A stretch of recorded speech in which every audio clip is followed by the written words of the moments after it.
Breikki syntyi vuonna Vittu.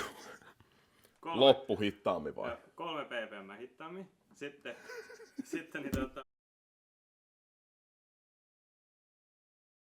Breikki syntyi vuonna 1974 New Yorkissa ja vuonna 1983 se matkusti pois kodistaan.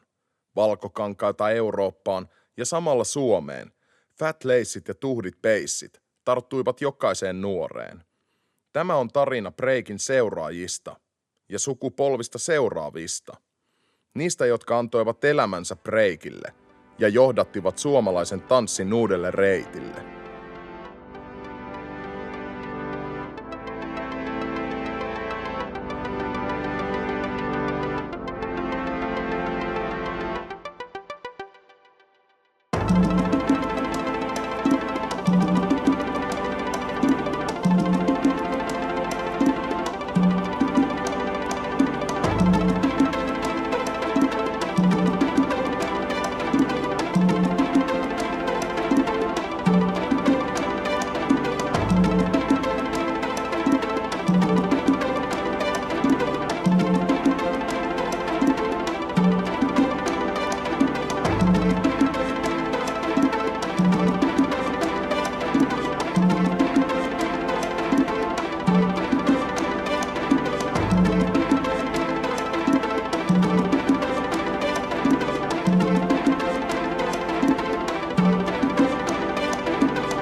Muistan hyvinkin, koska mä näin ekan kerran hip-hopia. Se oli Flashdance-elokuvassa. Mä heitän lonkalle, että se oli vuonna 1983. Yllättävän moni muuten aloitti loppujen lopuksi 83 tai tutustui 83.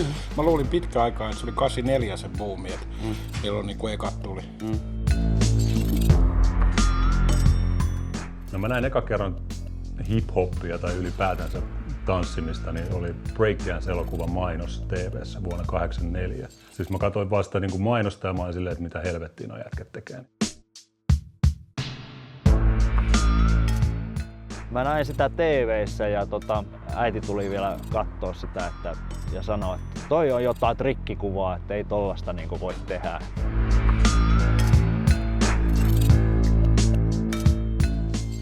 Ensimmäinen pätkä, joka eniten vaikutti, oli 84 Beat Street.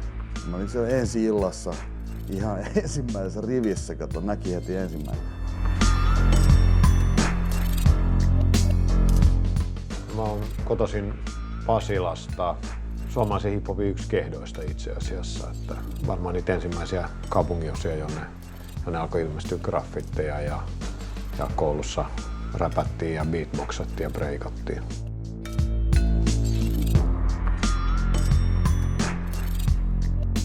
Okay, so we can start now? Yeah. And I just look at you? Yeah. All right. My name is Charles Salter. I'm from Louisville, Kentucky, USA.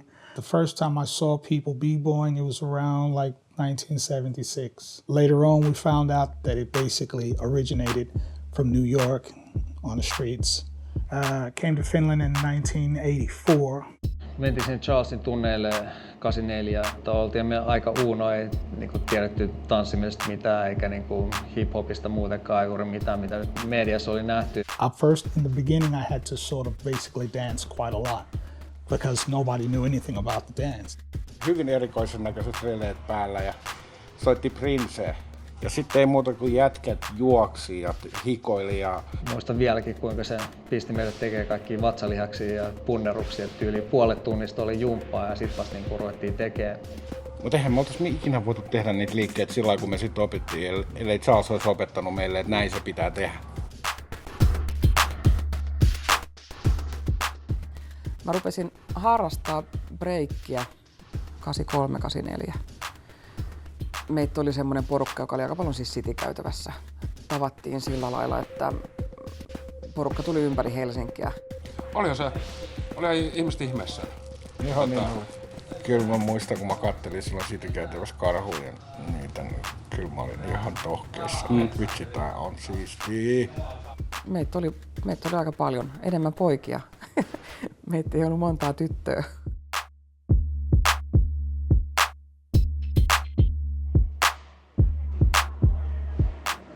Kyllä se oli semmoista katotanssia aluksi, että kerättiin rahaa pattereihin ja ruokaa ja sitten taas tehtiin mitä osattiin. No kyllähän jotkut niinku tykkäsi jäädä katsomaan ja jotkut varmaan ei, että oli siellä varmaan vartijatkin välillä meidän kimpussa. Mutta se oli semmoista hangaroundia, että oltiin vaan. Siis siinä oli karossi, oli siinä yläkerrassa. Mä käytiin aina se karossiparven väijyyn, niin että niin näet me ollaan, että niin, syödään juustopurosta siitä. Niin. Se oli kyllä hyvä. Sitten siinä oli alhaalla siinä City-käytävässä, niin joku aina oli puumpaan stereoiden kanssa ja se siihen ja ruvettiin tanssimaan. Ja...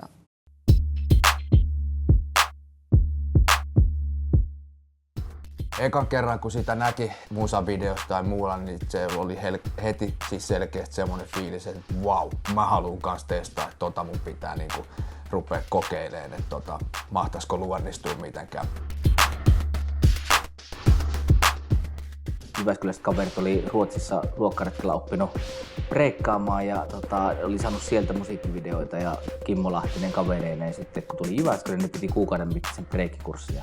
Siinähän me innolla sitten joukolla lähdettiin mukaan.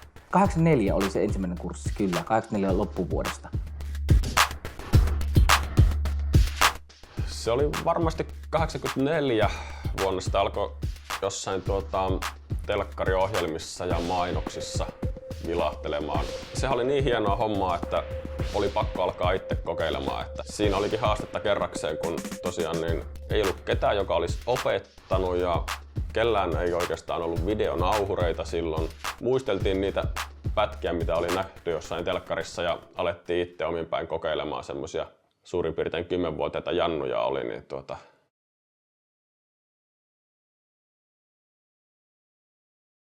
Breakdance oli breakdancea.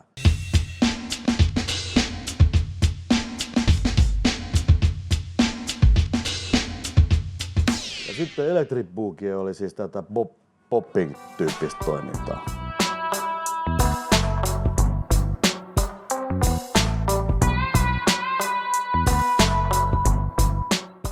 Kun nykypäivänä niin kuin breikki on niin jaettu erilaisiin, että on poppingia ja muita, niin silloin se oli vaan kaikki oli breikkiä. Niitä niinku saatettiin sotkea silleenkin, että kun sä tuut niinku keskelle, niin saatoit vetää boogia siihen eka. Ja sä meet sit niinku alas ja teet jotain six-steppiä ja whatever breikkiliikkeet, mitä siis nykypäivänä ei juurikaan harrasteta. Se oli sellaista niinku salaattia.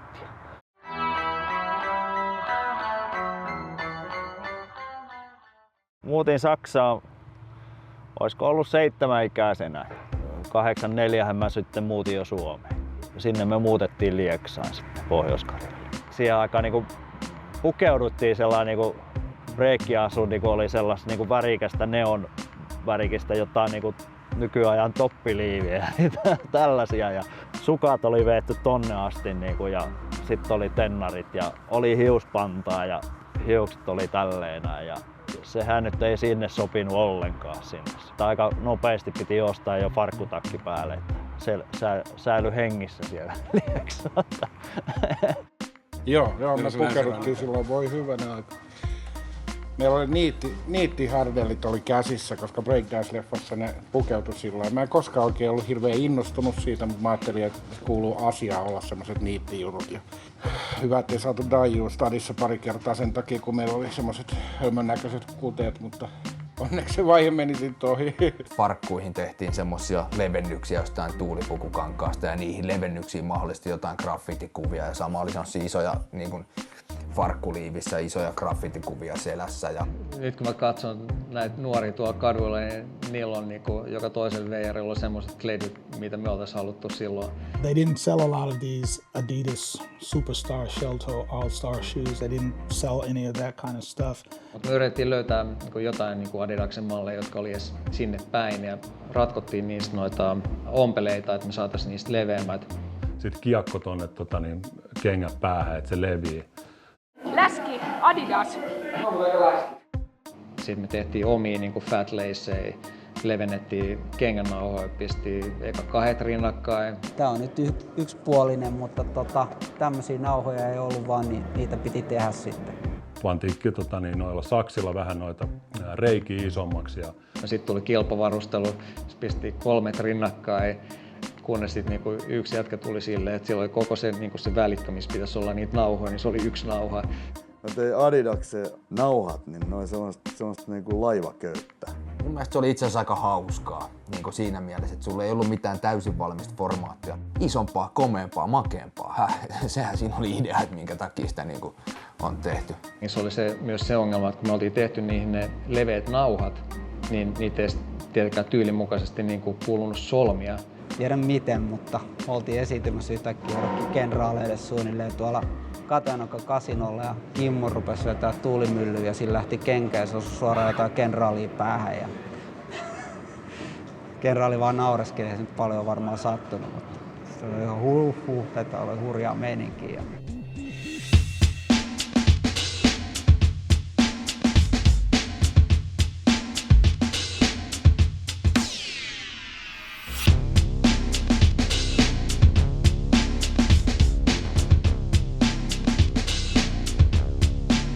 Se oli aika mediapläjäys silloin, että se levisi käsiin, eli breakdance oli sen ajan tanssijuttu. Kyllä siis siinä oli jotenkin uskomaton energiaa siinä koko touhussa. Ja se oli aivan uusi juttu siis, vähän niin kuin kaikille Suomessa. Harrastajia tai asiasta innostuneita oli niin kuin yhtäkkiä tosi paljon. Eli jokainen oli käynyt ainakin yhdellä breikkitunnilla. Se oli sellainen niin kuin periaatteessa nykypäivänä joku Nicki Minaj tai Justin Bieber. Se oli niin kuin, se vaan levisi käsiin, niin kuin, että jengi haastateltiin kadulla, mitä mieltä ne on räpistä ja tälleen. Hyvin innostuneita, että oltiin sitä mieltä, että se on hienoa, että nuoret pystyy taiteellisuutta tuomaan esille. Jokaisen itseä kunnioittavassa lehdessä oli juttu breikkareista ja graffittimaalareista. Ja 84-86 välillä niin kun siis lehdet tuli pullollaan mainoksiin, missä oli jotenkin breikkareita liitetty. Oli se sitten Helsensin paristomainos tai mikä tahansa. Joku tuulipukuinen jätkä oli siellä stokka edessä. Ja muistatko joulun tuoksuvat hip-hop-kellot? Joo, kyllä. Joensuun City Marketissa muun muassa oli semmoinen kuin Afrikola. Pyöri myös mainos silloin telkkarissa, että Afrikola break, tälleen näin. Ja yhdessä tehtiin näitä keikkoja sitten johonkin ravintolaan vielä. Ja se oli hauskaa, että Sixstepin nimeä ei tiedetty. Olikohan sitten joku limsa-mainos, jossa Sixsteppiä joku jätkä heitti. No ei siinä limsa-mainoksessa tietenkään sen tempun nimeä mainittu, mutta me alettiin sanomaan sitä varmaan sen takia Friskoksi aina. Ja se oli monta vuotta Frisko.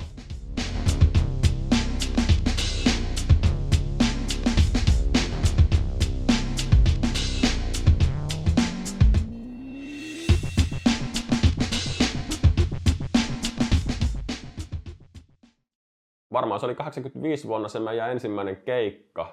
Kanssa oltiin jonkin verran harjoiteltu ja omasta mielestämme opittukin niin paljon, että uskallettiin mennä paikalliseen limudiskoon. Ja mehän breikattiin siellä, muistaakseni 3 oltiin siinä vaiheessa. Ja varmaan ainoat jutut, mitä osattiin, niin oli six-steppi.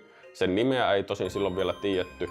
Sitten osattiin pyöriä selällä ja swipesia tehdä melkein oikein. Ja limudiskossa niin puolet väestä tukehtui niin hämmästykseen ja lopuilla niin leuka loksahti auki, että ei vitsi, että ei tämmöistä voi olla oikeasti, että se oli ihan jymymenestys se meidän keikka. Siitäkin huolimatta, että aikaisemmin kun siihen asti oltiin vaan kotosalla jossain olohuoneessa treenattu aina sukkasilla ja sitten keikalle kun mentiin, niin yritettiin tennareita laittaa jalkaan, mutta ei vaan onnistunut. Niin kun me sitten jouttiin se ensimmäinen keikkakin heittämään sukkasilteen näin, mutta ei se tuntunut sitä menestystä haittaavan laisinkaan. Yhden kerran mä muistan, mä olin jossain isossa mestassa, missä esiinnyttiin, missä oli Tapani Kansa esiintymässä. Mä olin Tapani Kansan kanssa ja lavan takana chattailtiin. Että vähän erilaisia muistoja sieltä tulee kyllä. Mutta siis semmoisissakin diskoissa ja mestoissa tuli esiinnytty, mihin ikäraja oli varmaan 21. No ennen Electro Dynamicsia oli itse asiassa Fantastic Rockers-niminen ryhmä. Minä, Pimpu, Kimppa ja Jay. Ja se oli niinku, me muodostuttiin sieltä Charlesin tanssiopistotunnilla käytännössä. Alkuperäinen Electro Dynamics oli enemmän sieltä niinku City-käytävää juuri olevia kundeja. Kerran Lintsillä niin sovittiin, että nyt pidetään battleet teidän jengi vastaan meidän jengi. Sitten odotettiin, että ne tulee sinne ja sitten ei ne koskaan uskalta tavallaan sit tulla sinne. Sitä ei vissiin koskaan sit pidetty. Ei muistaakseni. 86 me varmaan yhdistyttiin sitten niinku yhdeksi jengiksi. Sitten meistä tuli Suomen parhaita.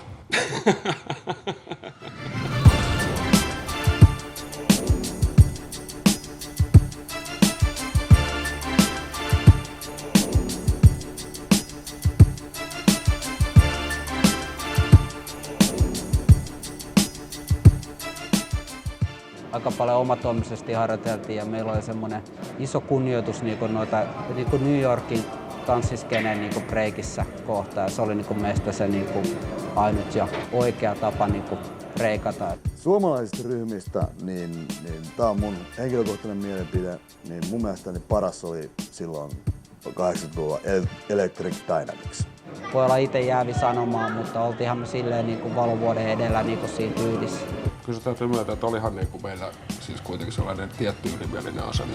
Ja myöskin hip-hop-kulttuurin breikkaamiseen kuuluu semmoinen, että me ollaan kingeä ja te ette ole niin hyviä kuin me. Täytyy sanoa, että kyllä nyt Electro Dynamicsin jätkillä oli aika hyvin kaikki hallussa. Maalla niin sanotusti keskityttiin vähän enemmän siihen, että isoja liikkeet, mikä näyttää makealta, että kyllä mäkin tosi vähän kelasin mitään top rockia ja muuta. Mulla oli tyyliin yhdet top rocki askeleita, that's it, se riitti.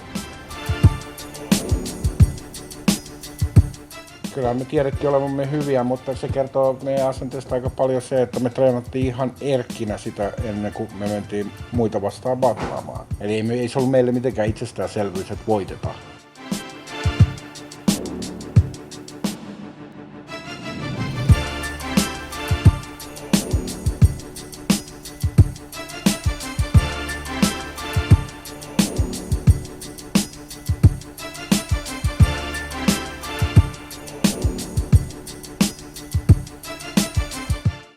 Then there was a place in Hakaniemi back in the 80s called Bygga. We had a couple of little competitions there.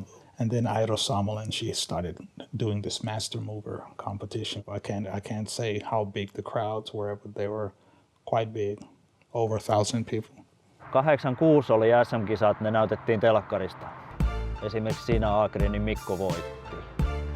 Ja sitten tämä olympiapainija Marko Asel oli toinen. Et kyllä siinä on mun mielestä aika iso ero on nykypäivään. Airan kisossa oli aina vähän semmoinen maanpetturi fiilis mennä sinne, mutta Airan lähtökohdat oli jotenkin meidän mielestä kaupallisia ja tavallaan se, että se hyödynsi sitä kulttuuria, joka me tunnettiin jo siinä vaiheessa omaksi. Master Mover vai mikä joku vastaava, mikä se oli silloin. Sitä ei voi sanoa breikkiskapaksi. Se oli joku Master Mover-kilpailu oli jo. Ja siellä oli sitten Helsingissä pelkkiä diskotanssijoita. Ja lavalla oli paljon tanssijoita, mutta kuka niistä sitten breikkasi ja kuka teki niinku mitä omituisempia juttuja, niin se voittajat niinku erottu sillä, että ne teki niinku breikkiin liittyviä juttuja. Eli ei mitään väliä tyylistä, paitsi että sulla oli neonkuteet ja heilut hassusti. Joo. Mutta toisaalta siinä pääsi telkkariin, niin se oli teini-ikäisenä aika makea juttu, että sitä ei sit voinut vastustaa. Että kyllä sen sitten pakko oli mennä kuitenkin. Mä voitin ne ekat kisat kylläkin, että mä en olisi kuvitellut, että mä ikinä voi pärjätä yhtään missään. En todellakaan, kun on koulukisottu finninaumainen pikkupoika, joka tulee keskeltä, ei mitään Jyväskylästä. Ja sitten kuulutti mut, niin meidän äitikin taas oli niin tohkeissa, että rikkoi meidän isän rillit. Ja tuomarit sitten kuitenkin päätti, että mä voitin ja pääsin maailmanmestaruuskilpailuihin. Mä olin ihan hämillä, mä olin jo lähdössä kisan paikalta pois. Eli maailmanmestaruuskisat 86 sitten pääsin tosiaan suomenmestaruuskilpailujen jälkeen sinne, sain edustuspaikan Suomesta ja kävin sitten siellä niin, että mä pääsin sille semifinaaliin ja finaaliinkin 50 breikkarin joukosta. Ja mä muistan vaan sen, että kun Mauritsilla oli kädessä maailmanmestaruuspokaali, semmoinen hullu iso nainen, joka kannatteli maapalloa pään päällään noissa, niin silloin mä 16-vuotiaana päätin, että hitsi jonain päivänä mä saan vielä tommosen. Ihan semmoinen joku niksahti varmaan päässä, että sit mä rupesin reenaamaan ihan tajuttomasti. Tuli vaan mieleen yhtäkkiä tämmöinen ajatus. 87 me järjestettiin meidän omat kisat ja niin kuin meidän mielestä niin kuin ensimmäiset hip-hop-jamit tuolla Lepakossa. Ja siis se oli tämmöinen niin kuin bändien keikkapaikka. Siellä oli sekä niin kuin breakin SM-skabat, missä olisi niin kuin meidän mielestä niin kuin kvalifioidut tuomarit, siellä oli Charles ja joitain muita, jotka niin kuin oikeasti ymmärsivät breakistä. Kyllä se niin sanotusti aidoin fiilis tai tunnelma niin varmuudella oli siellä Lepakon ringeissä.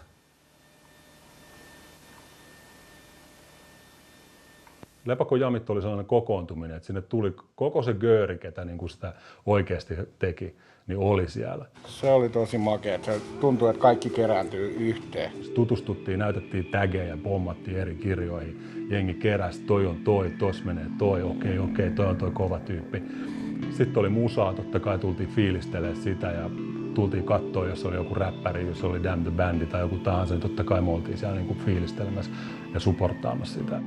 Digital Undergroundin Ice-T:n, muita vastaavia räpäjiä, mitä kävi siellä esiintymässä, niin sen verran harvinaista herkkua, että kaikki kynnelle kykenevät tuli paikan päälle. Se oli aika tiivis se yhteisö, mikä siellä oli. Eli siellä oli tyttöjä siellä ei hirveästi ollut, niitä oli ehkä maksimissaan 10-500 äijää. Se oli kyllä niinku poikien juttu. Pojat on poikia ja tytöt tekee lisää. Niin Mut mä olin niin aina niinku semmoinen, niin englanniksi sanotaan tomboy. Mulla on edelleen niinku hyviä poikia, siis niinku miehiä ystävinä. Ja mulla on aina ollut. Et se ei ole, mulle se ei ollut niinku semmoinen juttu, että voi vitsi, että kun mä oon ainoa kimma. Eli se oli, niinku, se oli aika niinku macho meininki, mutta se oli tosi hyvä kokemus. Niin kyllä me siellä sitten vaan myöskin nukuttiin siis siellä. Olihan siellä saunakin. Siellähän oli silloin esimerkiksi sellainen battle kuin Electro Dynamics vastaan Muu Suomi. Kun mä kävin siellä ja olin maalta niin sanotusti, niin se oli pikkasen semmoinen vastakkainasettelu, että okei, stadin jätkät ja kaikki muut tähän tyyliin. Mutta ei silti hyvin positiivinen meininki, ei mulla mitään negatiivista siitä ole jäänyt. 86 muistaakseni, niin Oriviteläisten kanssa me voitettiinkin se kilpailu, että silloin oli Electro Dynamics vastassa. Ja oli kyllä tämä, että Helsinki vastaa Muu Suomi, että eteläsuomalaisista oli helsinkiläiset hyvin sitä mieltä, että se breakdance kuuluu vain pääkaupunkiseudulle ja se on iso juttu. Et silloin se oli ihan selkeä ilmapiiri, että me saatettiin olla niin kuin vähän semmoisella just kyräilyasenteella, että noi on ihan surkeita. Meillä oli varmaan se, että tuntui, että kaikki niin kuin muualta tulleet liittoutuu meitä vastaan ja sitten taas ne vihas pääkaupunkiseutulaisia. Se oli kovaa meininkiä silloin ja silloin se oli vähän aggressiivistakin. Ainakin sen kisan jälkeen muistan, että sitten oli vähän tällaista meininkiä niin kuin sen yleisön puolelta. Me livahdettiin oriveteläisten kanssa takahuoneesta karkuun. Siellä kävi porukkaa ympäri Suomea, mutta koska ne ei kuulunut siihen tavallaan porukkaan, kenen kanssa me hengattiin. Ja niin kuin se ei ollut sellaista, että okei, näitä voisi nähdä joku toinenkin päivä. Ne vaan tuli käymään siellä, ne oli vieraita tavallaan. Et mä itse henkilökohtaisesti tutustuin kerran vaan johonkin turkulaisiin, kun nappasin niiden kanssa saman taksi. Se on ainoa kerta. Tämä on niin kuin vaikea ajatella nykyään, että kuinka erilaista silloin oli, kun on nykyään internet ja kaikki. Niin kuin, me yritettiin soittaa joskus tyyliin Sugar Hill Gang Recordsin toimistoon. Mä ajattelin, että Grandmaster Mel varmaan hengailee siellä, että jos se olisi siellä paikalla, niin voitaisiin jutella sen kanssa. Me oltiin tuolla niin kutsutussa Sirppiliiterissä käyty esiintymässä ja sitä kautta ne päätti lähettää meidät, minä ja Timo Isomäki, edustajinaan niin kuin Neuvostoliittoon. Moskova, Riga, Leningrad 2 viikkoa. Sitten mä olin Unkarissa esiintymässä ja aina ennen perkynttiä esiinnyttiin ja junalla mentiin. Ja me kuviteltiin, että Neuvostoliitto olisi jotenkin niin kuin kehitysmaa tässä breakissä. Niin, niin kyllä ne, niin kuin, se, me kuviteltiin väärin. Että kyllä siellä oli hyvä, ettei turpaan tullut. Siis niin kuin monessakin mielessä. Et kyllä sit niinku myöhemmin on kuullut juttuja, että niinku täällä on stormiryhmät ja muuten oli kanssa ollut Finjetillä esiintymässä. Ihan niinä aikoina, että me ollaan saatettu olla niinku vaikka tuossa City-käytävässä. Hyvin vähän käsittääkseni täällä oli niinku yhteystietoja, töitä niinku muun maalaisten kanssa ja itse asiassa pidettiin turhan vähän Suomessakin niinku keskenään.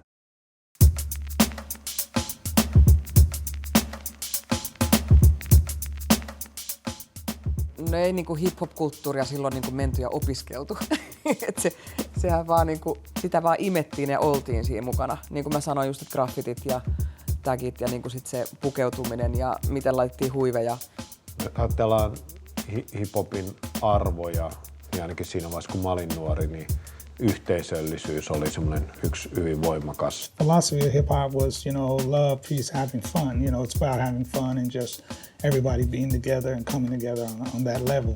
Et jos on nyt paljon enemmän jakautunut, jotkut on breikkareita, jotkut on räppäreitä, jotkut ehkä tekee graffitteja, niin se alkuvaiheessa nämä kaikki oli yhdessä paketissa, että oppi tuntee hirveän paljon ihmisiä. Se oli enemmänkin elämäntapaa ja sitten se oli semmoista niinku aktiivista tekemistä. Kaikki duunas jotain, kuka mitäkin, mutta kaikki duunas jotain. Se oli hyvä tapa niin kuin sanoa ei tietyille väärille asioille, että mä lähden treenaamaan tai en mä kerkeä, mulla on muut tekemistä. Ja se oli tavallaan sellainen keino pysyä poissa myös siltä, niin kuin, mihin monet mun ystävät sitten joutui niin kuin tällaiseen pikkurikollisen tiellä. Hip-hop ei ole poliittista, mutta se on niinku semmoinen näkymätön voima, joka liikuttaa sitä kriittistä massaa.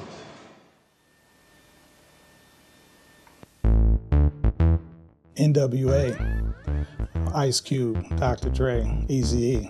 Very different from the rap before. It was more social rap and more about political rap. But when that gangster rap thing came, that was just a whole new thing. It was just guys talking whatever they wanted to talk. It had no kind of message. Sehän vaikutti tietysti sillä tavalla, että ruvettiin pitää huiveja päässä, niin kuin oltaisiin jotain jengiläisiä. Ja se tietysti vei huomiota pois breikistä.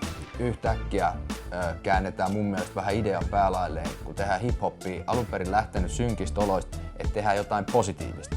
Sitten ruvetaankin heiluun siellä silleen, että niinku jees, väkivaltaa, aseita, huumeita. Ainakin täällä Suomessa mun mukaan niinku se oli semmoista niinku vähän underground-juttua. Sitä ehkä vähän pelättiinkin jotenkin. Et se niinku oli vähän niinku sellainen punk-mörkö. Kyllä mä siihen törmäsin, että hip-hopparit on aina jotain hankalia ja aiheuttaa hankaluuksia. Ja ajateltiin, että kun me tullaan paikalle, niin totta kai ne on ne seinät töhritty ja muuta. Tällaistakin oli ihan ehdottomasti ilmassa. Ja just tää gangsterräppi ja muut, että miten sä voit harrastaa hip-hoppia, kun siinä vaan kiroillaan. Ja tavallaan se mediakuva alkoi huononeen, eli media alkoi näyttää hip-hopin huonossa valossa. Eli meitä tavallaan verrattiin rikollisiin. Se muuttuu asenteet siitä, että se nähtiin positiivisena, niin sitten se kääntyi ihan päälailleen. Kun monesti multakin kysyttiin, että käyttääkö breikkarit huumeita ja onko ne koko ajan huumeet mukana ja kiroillaanko ja tapellaanko me, niin mä joudun aina puolustelemaan sitä, että hei, että jos mä käytän huumeita tai mä oon kamoissaan tai jos mulla on pää sekaisin, niin en mä pysty pyöriin päällä, en mä pysty tekemään temppuja, en mä pysty treenaamaan. Koittakaa nyt ymmärtää, että Meillä oli se musiikki ja se tanssi, joka piti meidät niin kuin siinä ekstaasissa enemmän.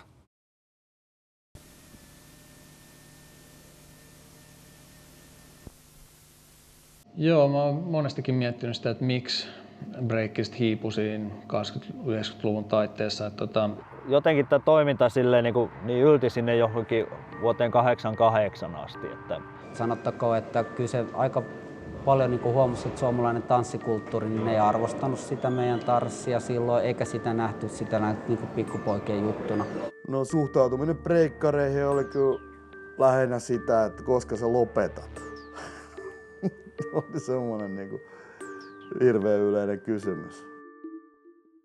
Nekin tyypit, ketkä niinku muuten hip-hoppia harrastaa, niin kuitenkin katsoo silleen vähän, että no joo, että vieläkö sä jaksat tai jotain tähän tyyliin. Et mäkin niinku lakkasin puhumasta siitä aiheesta, koska mä en jaksanut aina niitä samoja saatanan kommentteja, päällä pyöriä ja bla bla bla.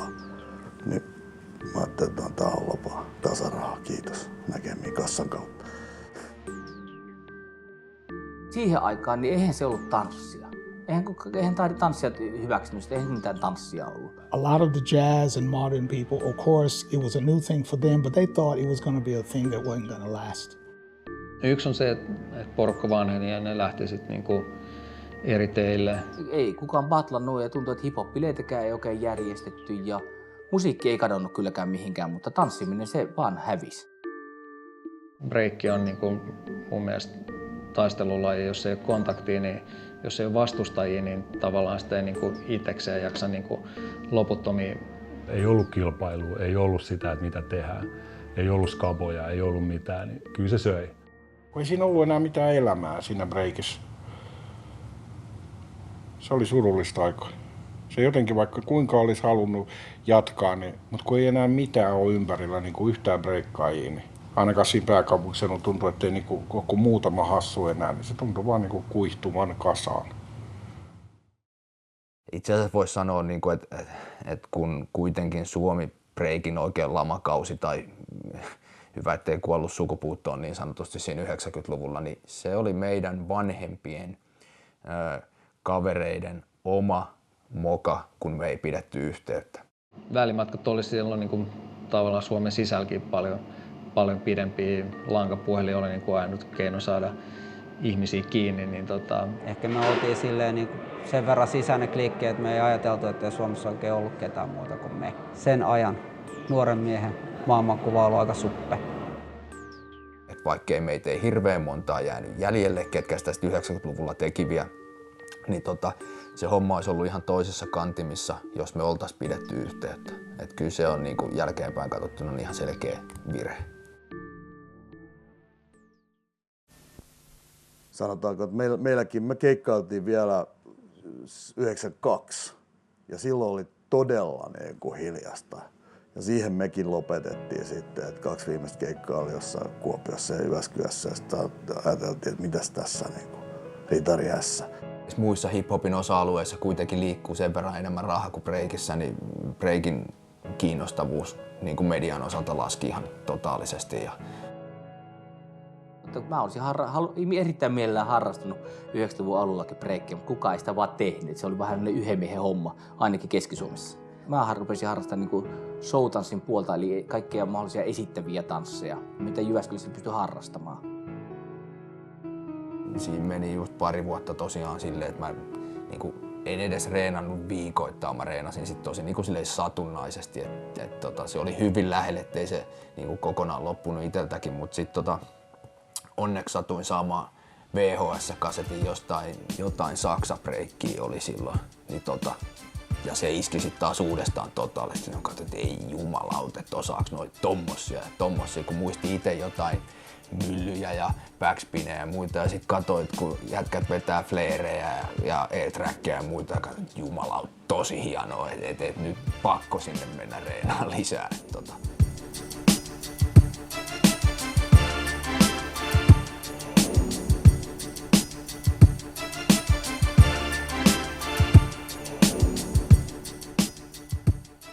Mä lähdin 96 New Yorkiin. Sitten kun mä menin paikan päälle ja mä näin sen, mitä se on ja se kulttuuri tavallaan tulee sun päälle ja sä tajut, että ei vittu, tää on sun elämä, että sä haluat tehdä tätä. Niin silloin se lähti uudestaan käyntiin. Mutta se oli ihan toisen levelillä koko juttu ja se tavallaan herätti mut ja oli vaan pakko lähteä uudestaan painaa nollista.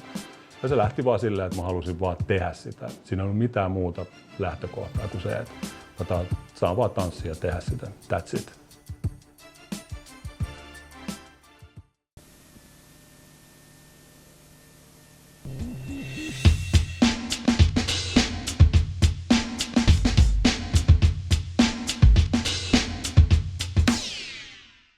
No sen vuoden jälkeen, kun mä tulin takaisin, se oli opettavainen vuosi. Mä itse asiassa tutustuin siellä tällaiseen tyyppiin kuin Perämäki. Perämäki teki sellaisen hyvän vedon, että se niin kuin periaatteessa pakotti tanssivintin ottamaan breikkitunnit. Ja ne opettajat ja päättäjät siinä koulussa tanssivintillä oli silleen, että miksi? Me aloitettiin breikkaa kaveriporukalla joskus 96. 97 Petri Kanerva rupesi pitää sitten tuolla tanssiviitillä Perämäen kanssa yhteisiä capoeiran break-tunteja.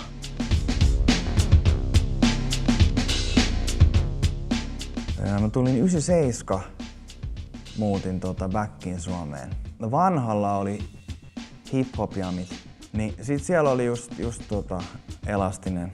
Oli silloin, Kimmo oli siellä ja just Uniikkia. Ja sitten ne jäbät oli mulle silleen, että hei, että ne on menossa breikkitunnille. Se oli oikeastaan heti saman tien, kun me aloitettiin ne tunnit, niin sellainen menestys. Että siellä oli heti niin kuin tunnit täynnä.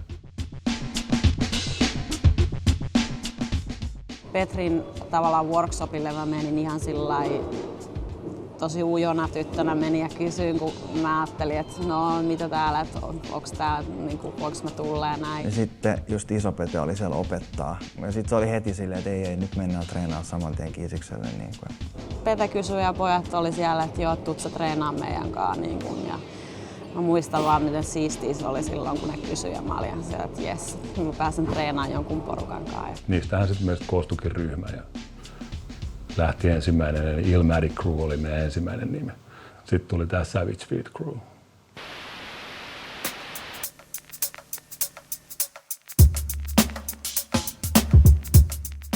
Meri Westerholm niin Jyväskylän maalaiskunnassa Muuramessa kysyi multa, että voinko mä pitää pojille tämmöistä breikkikurssia. Mä ajattelin, eihän kukaan breikkaa enää. Samoille vuosille mennään. 95 mä aloitin kanssa alastelun. Olin vitosluokalla. Keväällä aloitin breikkaamaan. Agreinen Mikko piti tunteja meidän koululla siinä vaiheessa. Niin. Sirvien Jussi tuli sitten pikkupoikana. Se oli niin pieni vielä. Jussi kun pyöri siellä taustalla, niin se oli niin lahjakas, että se nappasi ne kaikki. Puhuttiin varmaan Elmosta silloin meidän keskenään. Midpoint Rockers-ryhmä pistettiin 97. Pystyyn, niin näiden samojen kanssa treenailin sitten kovaa. Mun nimi on Johannes Hattunen, B-Boy Hat Solo, White Gorilla, Thor ja kaikkea muuta. Mä alun perin Jyväskylästä ja 2006 muutin Helsinkiin. Meillä oli semmoinen ryhmä kuin Foo Moves. Me tehtiin räppiä ja breikattiin ja oltiin gangstereita. Sitten kun täytin 18, niin ajatteltiin vanhempien mustalla pakulla ympäri kaupunkia ja soitettiin omia biisejä. Kova meininki. Elettiin sitä hip-hop-lifea. Eipä. To this day. Kun osa rupesi tekemään vähän muita juttuja ja samasta oli Midpoint Rockersissa, niin sitten treenikaverit pitää löytää. Niin sitten Jussi rupesi ottaa meihin yhteyttä, että ollaanko me niinku treenaamassa. Sitten meillä oli kumminkin oma meininki silloin, niin sitten Jussi kun tuli vetää jotain 2-tonnisia siihen kulmaan, tosi niinku, ei käyttänyt paljon tilaa eikä härnyt sitä treeniä ollenkaan, mutta sitten meillä oli semmoinen, että no niin, nyt se vetää noin kovaa, että me ei voi treenaa, niinku, oli vähän silleen. Ja sitten me jossain vaiheessa, me ei enää kerrottu Jussille että me ollaan menossa treenaamaan. Että Jussi saattoi soittaa ja sitten ollaanko menossa treenaamaan, että joo, et ei olla tänään mennyt. Sitten Jussi kuulee jälkeenpäin, että me oltiin koko päivä oltu puistossa treenaamassa. Sitten siinä kun tutustui, niin sitten se alkujännitys vähän niin kuin helpottui ja sitten huomasikin, että oikeasti on siisti treenaa yhdessä. Onko sulla mitään lisättävää? Ei mun tuohon lisättävää juurikaan, et eikä se aika selkeäksi tullut tossa. Sitten nää oli niitä aikoja, että oli meidän rivit vähän harventunut Midpointissa. Me käytiin paljon aikaa sieltä treenasin yksin, koska ei vaan ollut muuta seuraa. Ja sitten kun ei muihin jengeihin otettu messiin, niin se oli sitä sitten itekseen puutamista. Ja siihen toi mun nimivalintakin perustui siihen aikoihin just siihen, että meikä oli se, joka keskittyi omiin hommiin täböllä ja näin.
Vanhemmat oli aluksi itse asiassa vastaan, koska silloin oli se käsitys, että breikki on hip-hoppi ja kaikki hip-hoppi on oikeastaan väkivaltaa ja huumeita. Niin kun sitten jossain vaiheessa se kääntyi oikeastaan vähän, niin kun ne tajusivat, että ei, että toihan on tuolla perjantai-iltaisin treenaamassa, että se ei ole tuolla dokaamassa kuin noin muut teini-ikäiset. Sulla pitää aina krevi. Että se oli se sun niinku juttu. Ei kukaan ollut niinku, että mä oon soolobreikkarit. Ei semmosia, kaikki kuuluu aina johonkin kreviin. Mut siis kyllä kaikki treenas vähän jotain lockingia ja poppingia ja tolleen, vaikka ei nyt missään battleseessa olisi tehnyt. Siihen aikaan joka breakingilla oli aina piti olla ne boogie-jäbä. Ja ne boogie-jäbät aina ennen kuin se battle alkoi tai se battle ihan alkuun, tuli jotain elektroa, sitten ne kävi vetää ne boogie-ranit. Ja sit vasta alkoi se breikki. Muistaisin ekat skavat, missä meitsit oli, niin Sakari veti sen ranin ja se lopetti sen siihen, että se rupesi lokkaa. Se veti valkoiset hanskat käteen ja lokkasi siitä. Muistetaan. Joo. Niinku, se oli ihan fine. Sen jälkeen vasta vähän niinku eriytyi, että lokkaajat on lokkaajia ja poppaajat on poppaajia. Sitten rupesi tulla niitä sääntöjä enemmän. Niin, se on totta.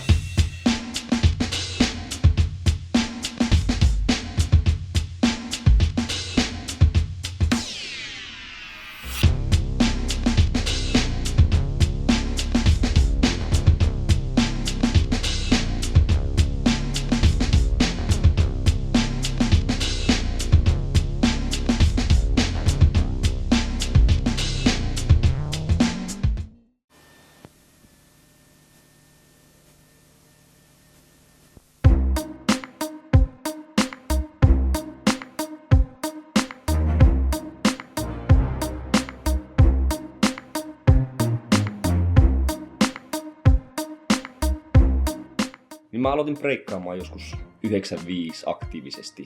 Kyllä kävin kirjastossa lainaamassa pari kirjaa. Opettelin kuvista niitä liikkeitä. Siis niistä kirjoista treenaaminen oli sillä siistiä, että siinä niinku oma mielikuvitus pääsi mukaan. Että siinä ei ollut kukaan sanomassa, miten ne just täytyy tehdä, vaan siellä oli vaan niinku asennosta toiseen. Mitä siinä oli? Backspin, tuulimylly, hand glide. Sitten oli jotakin robottihommia myös. Näin Take That-nimisen poikabändin videon, jossa breikattiin. Ja sillä sekunnilla mä unohdin Take That-bändin. Mä vaan katsoin, että mitä tuo on. Soitin kaikki paikalliset tanssikoulut läpi. Opetetaanko täällä breikkiä, mutta ei oikeastaan kukaan tiennyt, mitä se tarkoitti. Pari tanssia suositeltiin. Niin, ei ollut Facebook-ryhmiä tai ei ollut YouTubea, ei ollut mitään. Oli se kirjasto. Mutta joku oli lainannut ne kirjat sieltä. Jossakin kaverilla mä pääsin katsoa MTVtä välillä. Ja sitten mulla oli yksi VHS täynnä niinku biisejä, missä oli breikkiä. Jossakin saattoi olla semmonen sekunnin 2 pätkä. Mutta tämä oli tämä Run DMC versus Jason Nevins. Sehän oli semmonen niinku kultakaivos. Se oli semmonen, että heti alkoi aikapommi tikittää, kun rupesi katsoa VHS, koska tietää, että sitä ei kovin montaa kertaa voi kelata. Se venähtää se. Tämä on aina ollut rokkareitten ja hevareitten paikka. Ja se näkyy silloin kyllä tosi hyvin, että mä muistan, että mä oon joutunut aika monta kertaa kaupungilla tappeluun sen takia, että mä oon ollut hip-hop-vaatteissa. Silloin harrastin kyllä nyrkkeilyä, että se ehkä auttaa aika paljon.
Porukka saattoi sanoa, että joo mä oon b-boy tai joku tämmönen, vaikka ei tee mitenkään spreikan. Ne oli vaan niinku semmosia hopparityyppejä loppupeleissä, että ne kävi ehkä niinku yhden siitä sen puolivuotiskurssi, mut pääasia oli se, että perjantaina päästään tuonne teatterin taakse ja tapellaan. Ja sitten oli amikset, ne oli pilotit, jotka niinku tavallaan vaan periaatteessa vihas sitä touhua, mitä muut teki. Mä muistan, että Lassilla oli mopo, niin se ei voinut ajaa sillä mopolla julkisesti just sen takia, kun me oltiin niinku hoppareita. Niin sä et voi ajaa sitä mopoa, koska sen jälkeen sut niinku lynkätään, että vittu tää niin, että on amis. Pirun kaukana se on täältä, sen muistaa niinku nuoruudesta, kun lähti tänne, niin tää oli aivan niinku ulkomaan reissu aina, ihan jo sen keston takia. Joten kun Helsinkiin tuli, niin kaikki oli aina silleen. Olihan silloin jo nettisivuja, ne ei vaan ollut aktiivisia. Kyllä mekin perustettiin sitten omaa nettisivu, jossa oli sinä sen teit meille, jossa oli oma keskustelupalsta. Niin jengi kävi niinku vaan trollaamassa, sana ei ollut vielä keksitty silloin, mutta jengi kävi vaan niinku trollaamassa, että joo, että tuo friisi, minkä nää teet kuvassa 3 anaa, on baitattu meidän krevin vittu makeelta. Ja sit silleen niinku, et oo tosissaan, tiedätkö jostain Kirkkonummelta ja mä oon Oulusta, että ei tää voi olla totta. Ja porukka on ihan tosissaan, niinku todella tosissaan siitä, että mä muistan, mulla oli semmonen zombie freeze, mä oon päällään tämmöisessä asennossa ja mä sanon, että se on zombie freeze. Ja sit vaan joku laittaa silleen, että hei, että toi zombie freeze on itse asiassa jonkun juttu. Sitten seuraava kuva oli niin. Sitten me tehtiin tuplat zombie freeze. Äijät seläkkää tekee se zombie freeze. Sitten joku eri tyyppi laittaa, että wow, toi on sikasiisti, pakko baitata. Ja sitten meikät otti sen niinku tosissaan, että nyt loppuu se vittu, mitä äijät niinku jauhaa. Come on, man. Mutta silloin kukaan ei pystynyt niinku videolla mitenkään pätemään tai muuta. Se oli vaan niinku sitä puhetta, että no joo, flare on ihan helppo. Eikä oo. Tai on se, mä osaan 100 kiekkaa. Oli tää breakdance.com sivusto, missä oli nää niinku tutoriaaleja kaikkiin moveseihin ja nimet joo, vaikeusaste. Ja vaikein move oli siis toi Omega Bomb. Omega Bomb oli just se, että se oli, oliko siinä tähdillä ne vaikeustasot, niin se oli ainut mikä on täydet 5 tähteä, että joku Handcuffs Minbills oli 4, Airplaret 4,5, mutta Omega Bomb oli täys 5.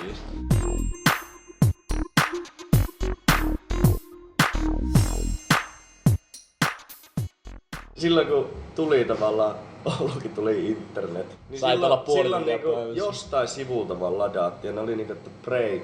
Niin. 617. Niin. Että ette yhtään niin, mitä se on tulossa. Ette yhtään missä se on, milloin se on ollut, ketä ne on ne äijät. Ja nykyään ollaan silleen, että missä on Skelemetotsin Butler? Miksi tää on kuvattu näin huonosti?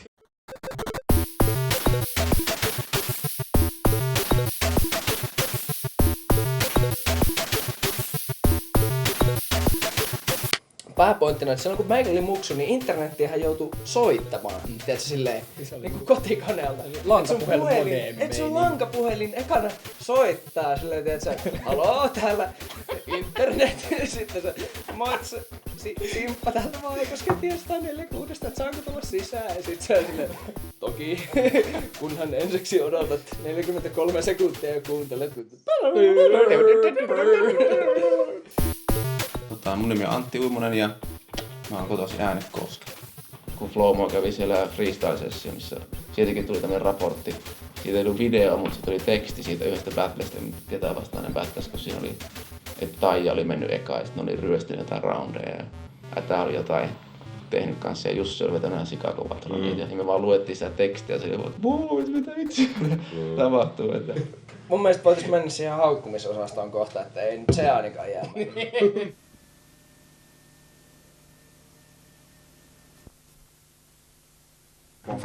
Boomfunk MCs. Uprockin Beats. Boomfunk MCs. Boomfunkin musavideoissa. Boomfunk MCs. Boomfunk MCs on Boomfunkin. Freestyler.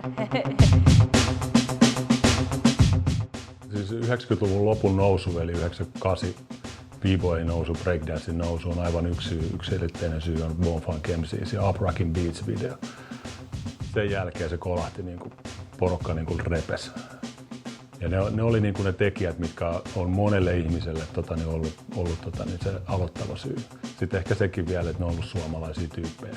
Sen piti olla ihan joku snadi juttu vaan tyyliin. Just jossain Jyrkissä piti näyttää joku video yli kerran. 98 me tehtiin Abrakin Beat-video, 99 me oltiin Freestyler-videossa ja siitä mentiin jo niinku ympäri maailmaa. Sitten totta kai Euroopan kiertue, Pohjoismaan kiertue. Käytiin me sitten niinku Dubaissa ja Abu Dhabissa ja Aussi-kiertue oli ja Uus-Seelannissa. Se niinku tosi nopeasti yhtäkkiä lähti paisuu. Mä olin siinä alkuvaiheessa mukana siinä Bombfunkissa. Sitten totta kai siinä kehti olla kaikkea jotain Snadin-kiertuetta ja oli helikopteri ja limusiini.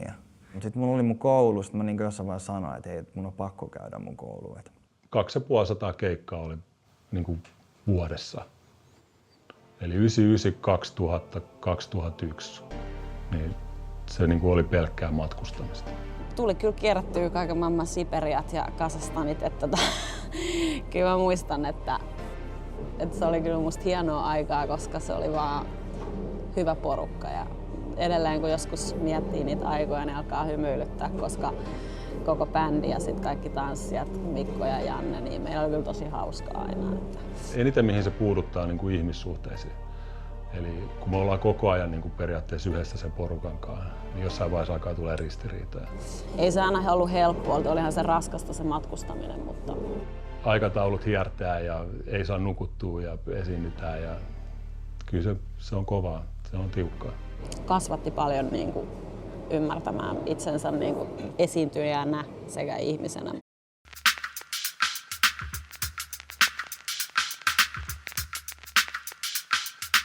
Se oli hyvä semmonen niinku aikakausi, että me oltiin ihan sikana keikoilla, näin poispäin. Sitten mä muistan sen, kun tuli sit johonkin niinku pitkästä aikaa johonkin ekoihin breikkiaameihin. Se oli ihan sikana ympäri niinku Suomea b-boyta ja porukkaa paikalla ja sit oli vaan sellainen, että ei shit, miten paljon jengiä on niinku kehittynyt. Mä muistan ekat Kuopio Breaksia. Meillä oli ihan hulluja. Meillä oli jotain yöbattleja, niin jotain käsiläisistä battleja siellä.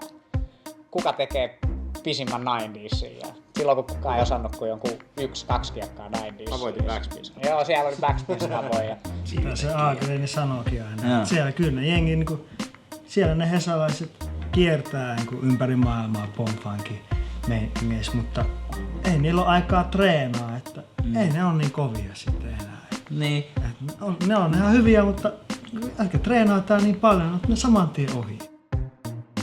Esa Battle oli aina se, ne oli se tosi niinku battle-juttu. Kuopio Breaks oli paljon niinku oikeastaan hauskemmat tapahtumat loppupeleissä. Se junamatka jo sinne oli semmoinen, että siellä tuli yksi junavaunu, oli pelkkiä breikkareita ja sitten siellä oli hirveä kaos ja härö, jotain freesejä vedettiin siellä liikkuvassa junassa. Ja nyt järkättiin niitä battleja vielä, että ne oli semmoiset, oi, et siellä on nyt siellä on Sonic School vastaan HVC. Niin, vitsi vähän siistiä. Oli semmonen Shapeshiftersin keskustelupalsta. Siellä kun alkoi kuulla, että ketä on tulossa KPO Breakseihin ja ne jotkut kuulivat, että Oulustakin tulee porukkaa, niin sieltä tuli viesti, että Hard Rock Fanatics haastaa Sonic Schoolin. Joo. Se oli aika kuumottava sillä että hei, joku on haastanut, että meidän on pakko vastata tähän. Että vitsi, ei vissi. Ja se oli niinku semmoinen, se oli kyllä täpinä siinä. Mä muistan tuo jo Hard Rock Fanatics. Joo, ja ei me oltu ikinä nähty niin monta breikkaria samassa paikassa kerralla.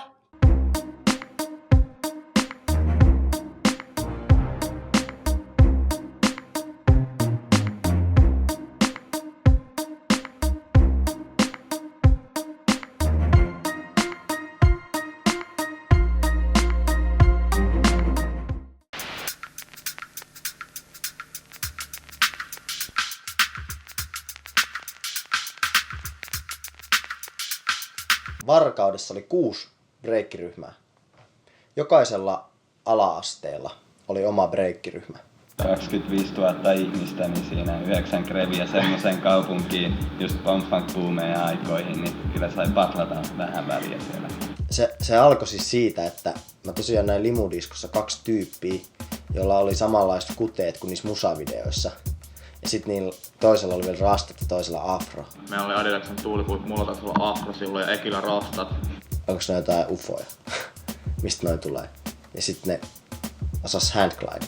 Kun me oltiin nähty ne tyypit, niin sit meni ehkä kuukausi. Ja meillä oli samanlaiset vaatteet ja samanlaiset tukat kuin niillä. Yksi päivä tuli vastaan, että 2 pikkujätkä, jolla oli samanlaiset tuulipuut, toisella oli rast, toisella afrot, semmoset meidän kopiot.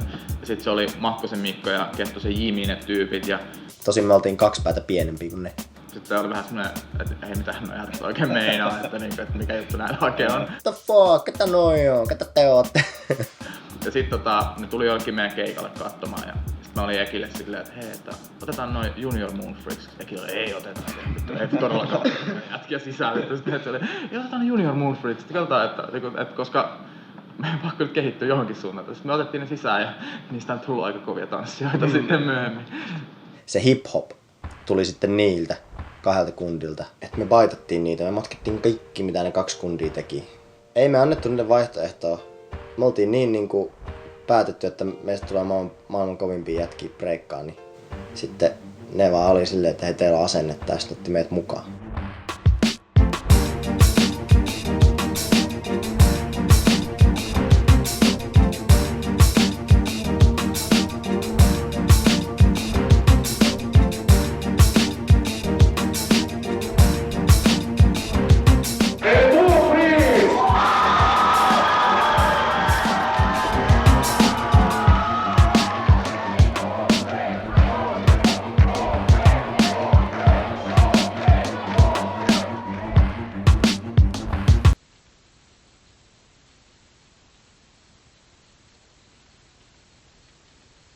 Viva Focus, eli Jussi, niin eka muisto mulla on siitä, että just mulla oli taas joku biifi jonkunkaan tai jotain, mä olin dissannut taas jotain jyväskyläläisiä, että ne on jotain poveriäviä. Jotain niinku taas, mä olin taas idiootti. Niin.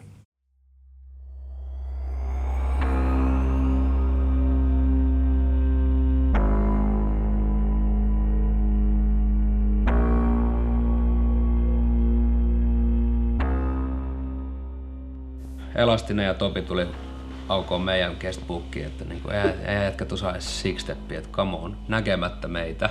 Sitten tuli sähköposti. Tuli, että joo, että meitsi on tää Jyväskylä jäbä, että hei, mä battlaan sua. Sitten mä laitoin sen viestin, että tuu niinku Worldwideihin studiin, että sit nähdään niinku, kuka on kuka. Mut sit siltä tuli viesti, mä muistan, että mä oon 14, että mä en päässyt vielä 4 vuoteen. Niinku. Tavattiin Moti Bonfunkin kanssa keikalla Lahdessa. Mä muistan ikuisesti se Dein kuulutuksen. Se sanoi, että me tiedetään, että täällä tänään illalla esiintyy teille jotain muitakin breikkareita, mutta mä toin pojat kyliltä. Ja sit noin hyökkää sinne lavalle, mielettömät villapipot päässä. Puskee. Ja sit se ihan sama juttu oli meilläkin, sit me oltiin se, että me tullaan tekemään meidän homma, että Pasi osaa seinävoltia ja Janilo headspinnia. Mä osaan 2 haloa siihen päälle. Niin totta kai niin niistä jutuissa oltiin niin ylpeitä, ettei mitään rajaa ja millään mulla ei ollut mitään väliä. Savage Feetin koko meininki oli se, että me ollaan parhaita ja muut on ihan wäkkejä. Niin vaikka ei olisi nähnyt etukäteen, niin se ennakkoasetelma oli sillä, että ei jotain muut b-boyt, no se oli wäkkejä. Tää Janne, joka oli Savage Feetissä vielä siihen aikaan, niin yhtäkkiä soitti mulle se Hämeenlinnan keikan jälkeen, että moro Jussi, mikä meininki? Sitten mä oon, no eihän näin nyt saa tehdä, että niinku, ei me saa keskustella keskenään. Nyt joku, sä rikot sääntöjä. Sitten se on, että ei mitään, mä tuun Jyväskylään treenaan, mä tuun sinne viikoksi ensi viikolla, että nähdään sit, saanko mä olla sullun yötä. Sitten mä oon, no joo kai. Hengailtiin vaan ihan jääkylmä ilma ulkona talvella, me hengailtiin semmoisella parvekkeella ja meillä kaikki oltiin ihan jäässä. Me mietittiin vaan, että joo niin, että aika kova meininki, että vois niinku ehkä tehdä jotain niinku sellainen enemmänkin yhdessä.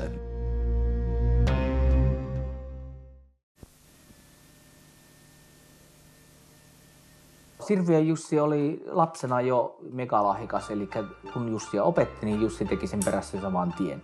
Pystyin jo opettamaan. Mä tiesin, miten esimerkiksi flare menee, mä tiesin, miten nine-nadit menee. Yritin niitä ja osasin myös sen, mutta huomasin hyvin nopeasti, että Jussi meni oppii ne paljon nopeammin. Ei silloin ollut oikeastaan mitään muuta todellisuutta kuin se, että niin nyt haluaa olla kaikista paras breikkari. Heti kun se tuli ekoihin, just Helsingin battleihin, niin Flairista 90siin, niin ihan älytöntä. Jos niin katsotaan niin historiaa, että kuka on niin nälkäisin biivoja aina ollut, niin se on pakko olla niin Jussi. Eli se on ensimmäinen, joka on tehnyt Flare 90sin ja Swipe 90sin ja Backspin 90sin ja Flare Flaren ja kaikki nämä isot muuvit ennen niin muita. Et muut on tullut aina vähän perässä. Silleen. Kun Sirviö Jussi veti jonkun Baby Milli Halo-jutun kaikki oli ei vittu, haloo! What? Kun ei kukaan muu ei pystynyt vetämään yhtäkään airflarea tai yhtäkään haloa. Et se oli niinku ihan yksittäiset ihmiset, ketkä veti jonkun yhden haloa ja se veti 3. Sitten oli ihan silleen, että wow, tää on ihan uusi movie. Ja aluksi totta kai se oli niinku powerjäävä, mutta ei siinä mennyt kauaa, kun se oikeesti niinku se kätsäs kaikki. Niinku, se oli jotenkin, se on fyysisesti vaan niin tekninen. Se on jotenkin, kun se on aloittanut nuorena, niin se on myös muuttunut, sen fysiikka on myös semmoinen niinku muuttunut breikkariksi, semmoinen samurai-miekka ja jotenkin semmoinen taottu, semmoinen täydellisen sulava ja pehmeä. Jussilla oli aika selvää jo sitten, että Jussista tulee ammattilainen. Jussin kanssa käytiin tämmöinen keskustelu, että Jussi kysyi, että kun se sai hyvä opiskelupaikka, että hän kävi läpi, että opiskelu vai tanssi. Ja mun vastaus silloin oli siihen, että tanssia sä voit vielä nuorena, ja nyt nuorena sä voit luoda huippu-uran huipputanssijana, maailman huipputanssijana. Ja sä pystyt opiskelemaan aikuisenakin, niin kuin minä olen tehnyt. Mutta toisinpäin se on vaikeaa, että opiskella ja lähtee 30-vuotiaana huipputanssijaksi, se ei luonnistu. Kyllä mä oon tehnyt sitä, mitä mä oon aina halunnut tehdä, ja sitten jossain vaiheessa siitä on tullut työ ja urakin, ja siitä on tullut paljon muuta sen päälle, mutta sitten nämä perimmäiset syyt on kuitenkin ne samat.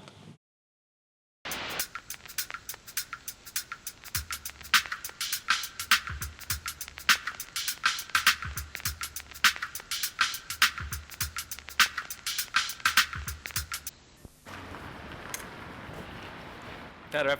Ollaan nyt Joensuussa, Joensuun Niinivalan lukion edustalla. Täällä meikä aloitti breikkaamaan. Mennään tsekkaamaan mestat. Talvella 2003-2004 taitteessa alettiin täällä. Me puhutaan tästä aina vaan liigan lavaasta treenipaikkana. Minun Breaking Foundation on kehittynyt täällä.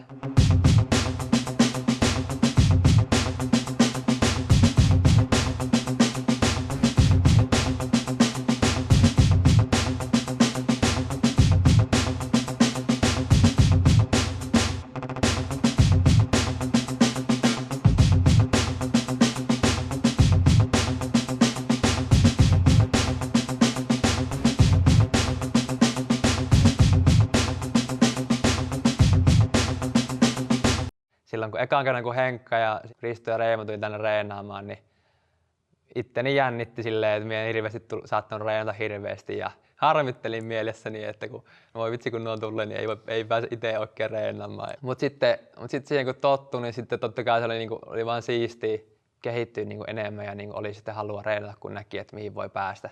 No silloin ekan kerran, mitä minä muistan täältä, niin silloin täällä reenattiin poveria. Se varmaan keksittiin niistä jostain videoista, mitä nähtiin eka.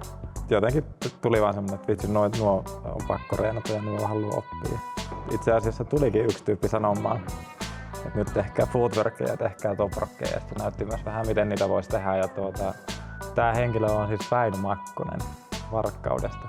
Se ensimmäisen kerran minä kuulin siltä, mitä tarkoittaa maustaminen breikissä, vaikka tämä flavori. Se näytti tälleen, että tämä voi olla vaikka joku mauste. Sitten se opetti jotakin toprokkeja, siis inkkarin silleen, miten se, ainakin mulla itsellä oli inkkari vähän semmoinen arva myös, että mitenköhän tässä nyt nämä askeleet meni.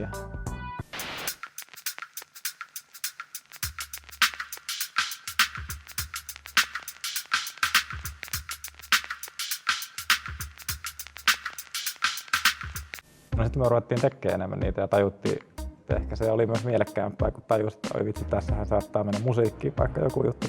Ja sitten ehkä just semmosia me muistan, että Henkka saattoi joskus suuttua, kun me totta kai yritettiin olla parempia kuin työ ja sitten parempia kuin Henkka. Ja sitten Henkka saattoi vattaa meitä kaikkia vastaan ja näyttää, että kyllä meikä on vielä kingiä täällä. Että. Sitten täällä oli aika vähän treenaajia, niin me treenattiin jossain vaiheessa Matin kanssa tosi paljon kahdestaan. Sitten me mentiin osallistua Trevengeen ja sitten siitä tuli meidän Krevin nimi.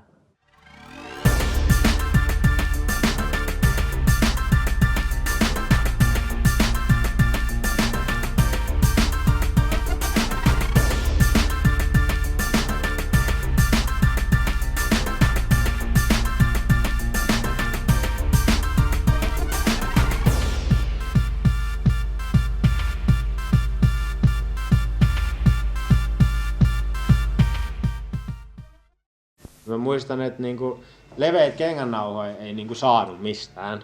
Päivän varjosta semmoista kanttinauhaa siitä reunasta, mikä on semmoista paksua kengännauhan näköistä, sitä laitettiin niinku. Jossain vaiheessa Bombfungin myötä kaikki alkoi käyttää Adidaksen koko tuulipukuja ja sen jälkeen nämä oli tavallaan niinku hoppareita. Mulle ne hirveät keltaiset Michiganin housut, ne oli semmoset niinku näin leveät ne housut. Ja loppupeleissä kun miettii, niissä oli ihan helvetti huono breikkaa, mutta se oli vaan niinku... Se oli cool. Se oli niillä Bombfungin jäpillä oli löysät vaatteet, niin vittu mäkin vielä löysät vaatteet. Ehkä vanhemmilla heräsi vaan ihmetystä, että miksi näitä vaatteissa on niin paljon kangasta. Mut kyllähän ne vaikutteet tuli silleen videoissa. Niin silleen, tuli. Kyllä niinku just joku... Huivihan oli ihan pakollinen jossain vaiheessa. Joo. Huivi ihan sama missä. Reimalla oli ainakin hyvin huivi hallussa. Aina saattaa olla 3 huivia. Sitten eka päässä yksi sille väärinpäin. Sitten ranteessa ehkä yksi tällä vyöllä. Yksi saattaa olla jossain tällä nilkassakin vielä. Joo, tällaisilla pystyy erottautumaan sillä breikki tavallaan semmoisella breikkityylillä. Ja varsinkin silloin junnumpana se kannusti siihen, että se oli niinku siistiä, että sulla oli semmoinen breikkityyli. Siis kyllä nyt varmaan perus joku on joskus kuivannut, koska niinku aikanaan se pukeutuminen on ollut niin dilleä ja näin poispäin. Siis näyttäähän se törkeen tyhmältä, että jos on niinku... Kun ne housut on niin isot. Housut on ihan järkyttävän isot ja sitten että semmoinen niinku maailman eniten kumminkin valkoihoisia tyyppejä, tiedätkö, niinku jotkut duuragit päässä ihan Kaksiväriset duuragit. Ui, kaksiväriset duuragit. Valkoinen ja vihreä, kelaa sitä. Ois ainakin ansannut saada turpaa. 99 oli joku kurssi meidän koulussa, 99 marraskuussa. Turun päässä oli ehkä about 3 jengiä suurin piirtein. Voittaja Suomen mestari vuonna 2001 breakdanceissa on Turun kaupungista Toni Anström. Twisted on ollut tosi iso niin kuin, vaikuttaja, teknisesti varsinkin. Se oli silloin jo niin kuin, ihan sairaan hyvä. Niin, että ei sitä oikein tiennyt mitä sitä voisi reenaa ennen kuin näki, että okei, Toni tekee tommosen muuvin. Ja sitten se tekee tommosen muuvin. Koko ajan tulee aina joku muuvi tai joku juttu, mikä on niinku, että mä haluun ton liikkeen. Ja sit kun saat sen, niin sit sä oot, no nyt mä haluun ton liikkeen. Ja se vaan kasvaa koko ajan. Ja sitten se tekee tommosen muuvin. Se teki kaikki muuvit silleen, mitä vaan. Ihan mitä olisi osannut kysyä, niin se veti sen niinku jotenkin. Ja totta kai se jää jossain vaiheessa niinku jurnuttaa paikalle, että tulee just joku muuvi, mikä sua ottaa kaaliin, että sä et saa sitä tai parikin muuvia. Sit sä jätät ne sinne vähäksi aikaa tai pidemmäksikin aikaa välillä tuonne taka-alalle. Sitten taas jossain vaiheessa on, ehkä mä kokeilen vähän sitä yhtä uutta muuvia, sit se saattaa yhtäkkiä mennäkin, tai sitten se jää taas se, mutta niinku, jotkut muuvit on ikuisuusprojekteja.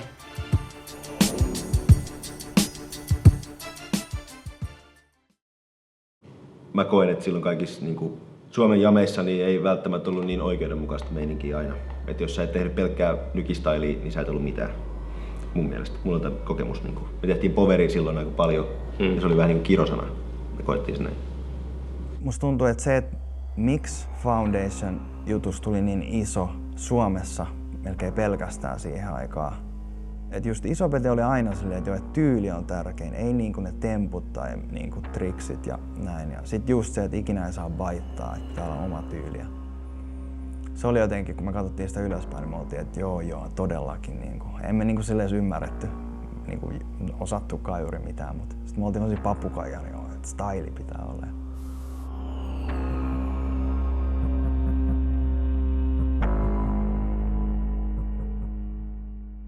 Sitten jossain vaiheessa, kun ätästä tuli kova, niin sitten kun ei saanut tehdä muuta kuin footworkia, se oli tosi raaka ja rankka. Että jos sä teit poveria, sä oot paska. Joo, se oli.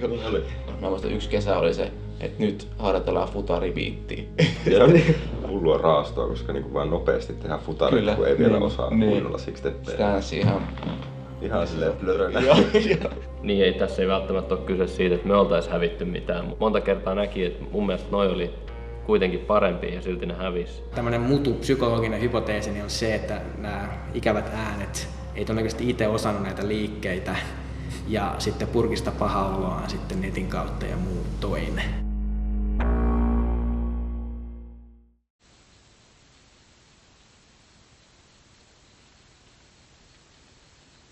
Jos Paavo Nurmi juoksi Suomen maailmankartalle, niin kaverit breikkasi Suomen maailmankartalle.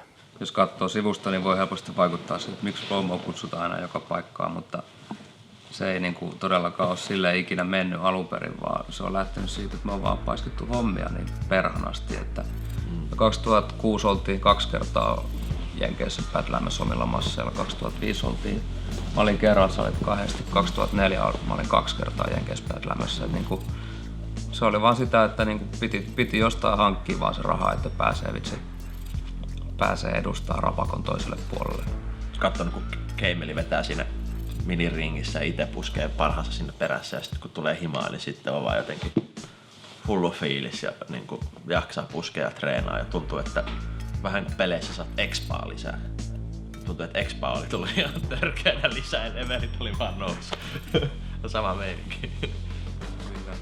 Mutta silloin kun me ruvettiin vetää ekoja ulkomaanreissua, niin tää oli vitsi Euroopassa ihan eri meininki kuin mikä se on nykyisin. Muistan, jos mentiin johonkin Ranskaan, jos Pokemonit aina dissas meitä, niin että joo, että te teet tuota futarishaisseen. Niin meitä katsottiin todella superkierroa siinä vaiheessa, että mitä te teette jotain footworkia, että teille poveri yhtään, mitä te oikein koitatte. Niin, ettehän te osaa breikkaa, teette vitsi, tee 20 e-flaria putkeen ja e-chairin perään. Yleisesti, jos sä menet johonkin jameihin ja rinki oli anyway semmoinen, niin kuin, jos ajattelee vaikka UK Champsin lavaa, niin se rinki oli niin sen kokoinen. Et siinä mahtuu varmasti pyörimään. Ja sitten kaikki muut istuu spagaatissa siinä reunalla. Kypärä päässä. Kypärä päässä. Kyynärpäissä. Et se oli se meidän rinki ennen kuin me mentiin New Yorkiin.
Ja sitten meidän tyyli oli vähän semmoista kapinaa sitä vastaan kanssa siinä vaiheessa. Että oltiin niin kyllästytty niihin temppukavereihin oikeasti, että kaikki näytti ihan samalta ja teki ihan samanlaisia liikkeitä peräperää ja ei mitään tekemistä musiikin kanssa kenelläkään. Sitten pikkuhiljaa rupesi vähän muuttumaan maailmalla myös meininki ja on meille siitä annettu myös kiitosta paljon ympäri maailmaa, että me on tehty sitä duunia. Musta tuntuu kyllä, että se vaikutti niin koko Eurooppaan ihan saletisti. Mä en muista, että muita jengejä olisi ollut, jotka olisi niin keskittynyt siihen. Et mä muistan, kun Stormi tuli ekan kerran Suomeen, niin se oli silleen, että hei, tää on ihan kohta nykis, että mikä juttu.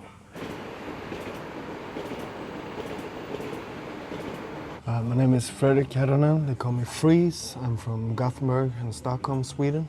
I mean, the people who made noise back then, like really make noise, was Focus. It was Atta when he was in Moonfreeze crew. And it was T-Flow. Those three were the ones who started making noise abroad, outside of Finland. Like really, they put Finland on the map. And you still see the legacy all over the world today. Joka ikisessä battlessa aina joku tuli näyttää silleen, että hymyilkää vähän, että tää on kivaa tää breakdance-homma. Sitten mä olisin, että ei, kun tää on battle, että mitä sä nyt oikein urpoilet siinä menemään. Tää just UK Championsissa pre-party, kukaan muu ei tanssi kuin meidän porukka. Nyt meille naurettiin siinä vaiheessa, että mitä te nyt breikkaatte, rauhoittukaa, älkää olko noin vihaisia. Niin. Rengitetty vaan menemään. Niin. Kaikki se oli aina, että älkää olko niin vihaisia olla. mitä vihaisia olla? We lost, Flowmo lost against Pokemon in Freestyle Session Europe once. And we took it really, really hard. And me and Atta and Mikko went to the after party. And the whole Pokemon crew were there. And he just called them all out. And him and I think it was Lilu went like 16 rounds or something like that. And that's not recorded on tape or anything. It's just like it happened in the moment. And it was just super heated battle. It was almost became a fist fight. But it was really, really hardcore and really nice to see. So I think, you know, stuff like that is really, I like.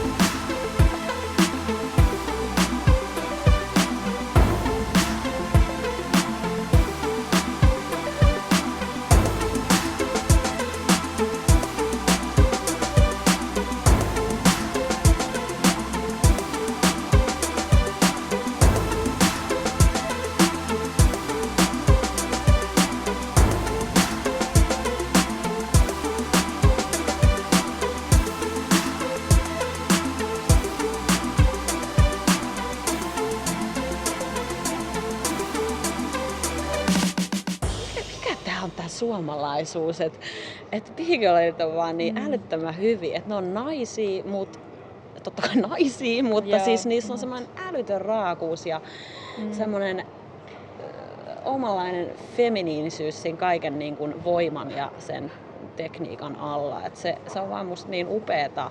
Vaikka jengi puhuu jo, että style pitää olla stylereita, ne jotka oikeasti catchas ehkä sen nyki-swaggerin, niin just T-Flow. T-Flow was a long time she was the best big girl in the world.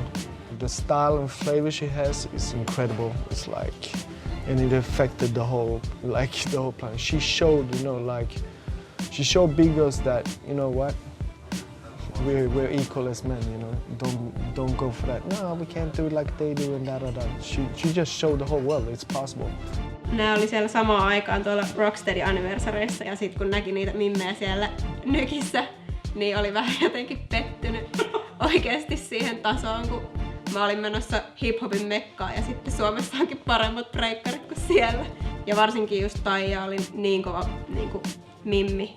Ihan siis paras. No silloin varsinkin kun mä aloitin breikkaa, se sai uskoa, että kyllä mä niinku uskallan myös itse tyttönä niinku alkaa breikkaa ihan täysin ja olla ylpeä siitä. Henkilökohtaisesti diggailen niinku just suomalaisten b-girlien tyylistä. Et siinä on niinku säilytetty se foundationi, eikä ole sotkettu niin paljon sitä perseen pyöritystä sinne. Omalle Greville kiitos siitä, että on saanut olla juuri sellainen kuin on, että ei se... Niin, sua ei ole puettu pikineihin ikinä keikalle. Ei. Miksi me ei ole tehty sitä? Niin.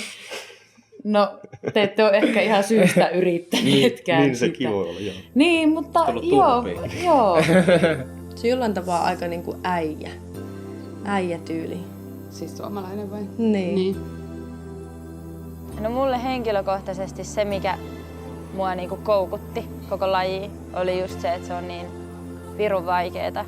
Ja naisille se on paljon haastavampaa tiettyjä juttuja, johon tarvii paljon voimaa tai räjähtävyyttä, niin me saadaan kyllä tehdä enemmän duunia sen eteen.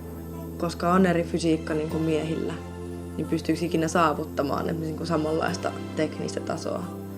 En mä luule myöskään, että ne tyypit on sitä myllyä päivässä oppinut. Että kyllä niiltä on varmaan mennyt aika monta vuotta siihen oppiessa. Niin. Mutta välillä on ehkä vaan vähän kärsimätön, että kaiken pitäisi tulla nyt heti. Joskus on manipuloitu uskoa vaan sitä, että mä treenaan niin, että musta tulee niin, että mä pystyn tekemään ne asiat, mutta siinä vaan rikkoo itsensä ja että mieluummin sit se tekee sen niin kuin naisena, mitä pystyy, niin täysiä, niin se on paljon mun mielestä tärkeämpää. Mutta sitten siinä on taas toisaalta sit se, että mitä oikeasti haluaa. Ehkä mä en halua olla mikään maailman paras powerheadi, vaan etsiä se oman tyyliin. Mun mielestä se olisi kyllä aika cool. Niin. B-girl on mulle niin kuin outo sana, koska sitä ei ollut siihen aikaan, ei ollut mitään, ei puhuttu B-girleistä tai nykypäivänä jotenkin se, että jos se on mennyt niin kuin siihen, että on niin kuin B-girlit ja B-boysit, että jos tuommoisia rajoja on ruvettu rakentamaan, niitä pitää ruveta rikkomaan. Sekin, että jos saataisiin enemmän tyttöjä tälle harrastamaan breikkiä, niin se niinku muuttaisi myöskin niinku niin koko lajin kuvaa. Et mukaan vaan, messiin vaan, ja jos on niinku kiinnostunut siitä, niin rohkeasti mukaan vaan, että saa olla poikamainen, vaikka mä nyt oonkin naisellinen.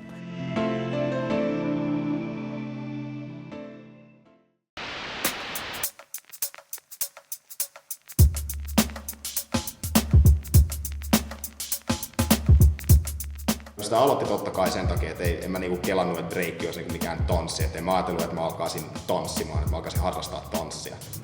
Kyllä se ympäristö siinä vaiheessa oli kyllä sillä että mitä ihmettä sä teet ja niinku, ei jätkä voi tanssia. Että mitä hän oikein pelleilet. Silloin kun sitä opetettiin mulle ensimmäisen kerran, niin kukaan ei painottanut, että tää on nyt tanssi. Mutta mä tajusin jotenkin sen, että siihen kuuluu se, että kuunnellaan musaa ja sitten tehdään näitä juttuja. Siinä oli semmoinen käsitys aina, että sinne ei mennä reenaamaan, ellei sitä musiikkia saada. Et me etittiin ympäri koulun välillä jotain mankkaa. Mä en myöskään ajatellut koskaan, että mä breikkaan sen takia, että mä saisin niinku tyttöjen huomioon tai mitään. Vaan se oli enemmän se, niinku, että kovat jätkät breikkaa.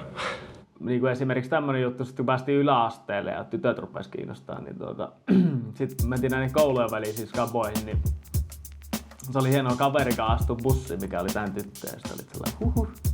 Breikkihan on maailman huonoin tanssi aloittaa, jos sä haluat oikeesti tehdä vaikutusta. Mutta ei sitä silloin tajunnut. Pointti on se, että ajatellaan sillä se on julmaa, että niin monet on lähtenyt tähän, että se ihan silleen selkeästi fokusoituneen. Mutta niinku silleen, että olihan niinku itsetunnolle kova juttu osata joku ihan silleen spesiaali juttu tavallaan.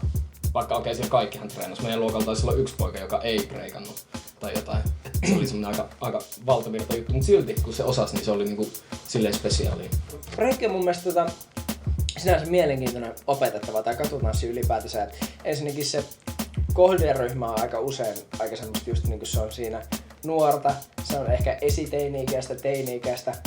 Niin kun jos nyt vähän rumasti sanotaan, niin mä oon välillä havainnut tämmöstä, että se on vähän myös niinku semmoinen last resort-laji. Tiedätkö, että jos muksu ei oikein tunnu viihtyvän missään, niin heittää niinku breikkitunneille tai näin poispäin silleen, että no tämähän nyt on hyvä juttu, tiedätkö. Monesti musta tuntuu, että siellä on niin mahtavia muksuja, mahtavaa porukkaa ja näin poispäin, mutta sitten siellä saattaa olla pari semmoista tyyppiä, ketkä selkeästikään vanhemmat ei ole kysynyt yhtään, että haluatko sä, kiinnostaako sua tää oikeesti, vaan se on vaan lyöty sinne silleen. Vaikka sitä oikeesti kiinnostaa vaan pelaa tietsikkaa tai hakata tyyppejä tai en mä tiedä mitä tehdä, mutta... Mun äitini itse asiassa pakotti mut tanssitunneille ollessani hyvin flegmaattinen varhaisteini. Äiti sanoi, että tee nyt helvetti jotakin, äläkä pelaa tietokoneetta. Tässä nyt julkisesti voin kyllä myöntää se, että semmonen pikku nilikki on ollut kyllä. Sillä että ei mikään överi paholainen kuitenkaan, mutta semmonen pikku nilikki ja sanoisinko, että just se oli niin kriittistä aikaa tuossa lapsuuden ja nuoruuden semmoinen välimaasto, että mihin suuntaan se elämä lähtee sitten viemään.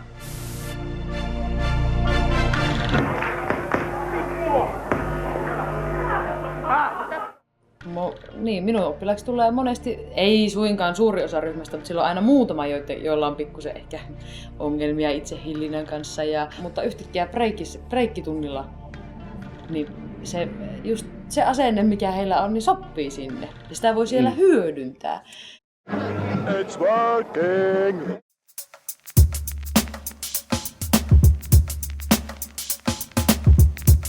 Niin itse aloitin breikin-harrastamisen 10 vuotta sitten. Kyllä se vaikutti minuun silleen, että heti kun minä aloitin breikin ja niin me reenasin ihan hulluna sitä. Me reenasin joka päivä. Joka päivä mätin ja reenasin. Ja olihan tietysti niitä porukoita, mitkä riehu kaupungilla ja heitteli kivillä autoja jostain sillalta ja tällaiselta. Niin se jotenkin skippautui täysin kaikki toi. Ja kaikki keskittyi mun mielestä ehkä se just breikkaamiseen ja kaverittikaan oleskeluun ja räppiin kuunteluun ja tällaiseen. Breakdance jäi mut aika paljon oli silloin, kun vanhemmat erosi tälleen näin. Niin me sai aika paljon potkua siitä. Ei tarvinnut olla himassa ja näkemässä sitä prosessia. Vaan me pystyin lähteä saman tien reeneihin tai kaverittikaan karkuun reenaamaan. Meillä oli metässä semmonen pien paikka ja me pöllittiin semmoset vanerit sinne jostain rakennusliikkeestä, semmoset vanerit. Me breikkaatiin sen metään keskellä. Varmaan mua haluttiin olla piilossa sellainen, että kukaan ei näkisi meitä kuitenkaan. me mietittiin, että mietittiin just mitäkään jengi aattelee silleen, että jos me jossain kadukulmalla vähän breikkaillaan ja tälleen, että ottaako ne jotenkin sen niinku pahalla tai vastaavaa.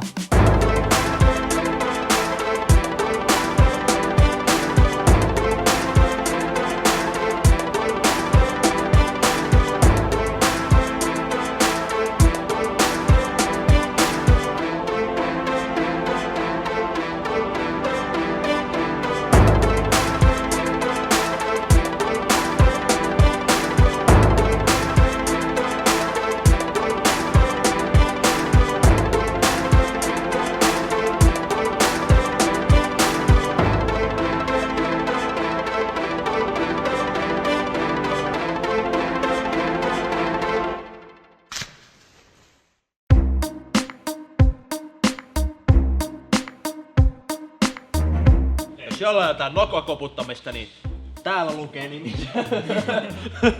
On tullut näitä uusia sääntöjä, että ei saa tehdä tolleen päätössä. Sen takia pidetään hatut kireellä. Ei lentänyt. Semmonenkin sääntö tarvii, että ei saa tehdä tälleen. Se rupesi menee siis jossain vaiheessa tosi niinku aggressiiviseksi tolleen. Mä muistan, että kun on ollut näitä älyttömiä HVC Flow-Mo beefit, jotka on niinku ei ole tyyliin voinut mennä kisikselle, kun toiset on ollut sieltä, että on olla ihan eri puolilla. Niinku. Totta kai alkuaikoina monet Suomiskapat, missä oltiin, niin HVC oli finaalissa vastassa. Ja me aina uskottiin siihen, että kyllä me niinku tästä vielä kyllä me ne oli aina niinku ehkä pari askelta aina sen verran edellä. Me oltiin vähän aavistuksia ehkä nuorempia kuin ne. Varsinkin alkuaikoina meidän ryhmän meininki on se, että jos mennään ryhmäkisaan messiin, niin sitten mennään ryhmäkisaan voittamaan. Muut tulee sinne, niin sitten niin kun ne tekee niiden hommia ja millään mulle merkitystä. Jos kysytään, mikä meidän suhde High Voltage on, niin mun mielestä se on ihan sama kuin vaikka Young Beat Crew'n tai mitä muita näitä nyt on. Jotkut ottaa kilpailutilanteet enemmän henkilökohtaisesti kuin toista. Ei siinä niinku mitään ihmeellistä. Niin, ja kyllä niitä videoita sit katsotaan jälkeen. Niin, ja sitten ne olisi pitänyt voittaa. Kato, toi on, ja sit tossa noin. Meidän ryhmä nyt on syystä tai toisesta voittanut aika paljon niitä suomalaisia kilpailuita. Mutta sama jos itse häviää, niin kyllähän sit niinku harmittaa. Niin kuin yhdessä vaiheessa oli se, että oli se oma rinki ja sit me oltiin siinä ja sit ei niinku vittunut edes mennä juttelemaan muitten kanssa, kun tiesi, että se menee siihen niinku, no se menee, niin se menee se pääoikeus, se alkaa sillä battlella, sit se battle rupeaa käymään vähän kuumaksi ja sit niinku tyypit rupeaa käymään ja sit siellä on molemmat revit huutamassa toisilleen, et se meni niin helposti siihen, että sä tiesit sen niinku. Top Rockseissa joo, silloin ehkä oli vähän semmonen, vähän saattoi joku huudella siellä jossain vaiheessa. Niin, ei tarvinnut kuin vähän jotain kompuroida jossain muussa, heti joku niin, kuittaa siitä joku ja ihan sit se vähän niinku lähtee niin. siitä. Päätötilanteet, ei niitä nyt vielä henkilökohtaisesti. Ei, niinku, silleen ei meille ainakaan jäänyt mun mielestä siitä mitään. Ei. Tää vaan voittaja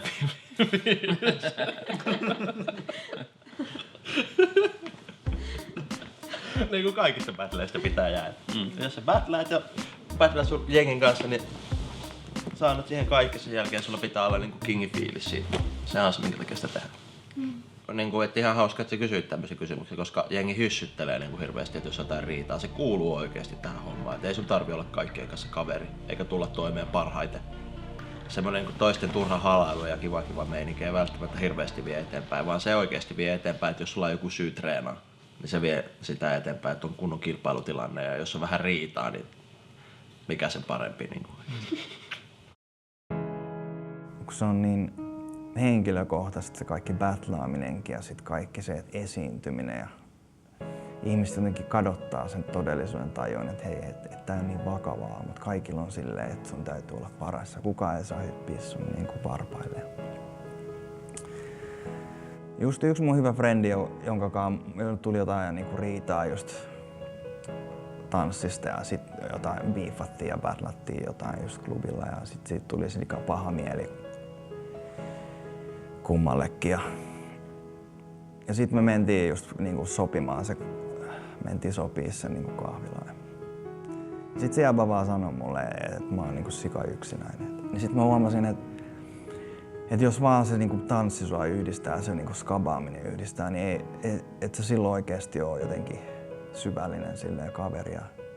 Ja sit ehkä sä et osaa niinku olla sympaattinen tai rakastaa tai olla empaattinen, kun sä oot vetänyt vaan semmoista niinku skabaa, missä sä käyt.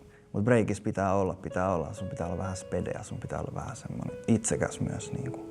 Mutta musta tuntuu, että se pätee monessa niinku kaikissa urheilulajeissakin, että sun täytyy olla vähän semmoinen mulkku. Tai sä et pärjää, niinku, että ei saa olla liian kiltti.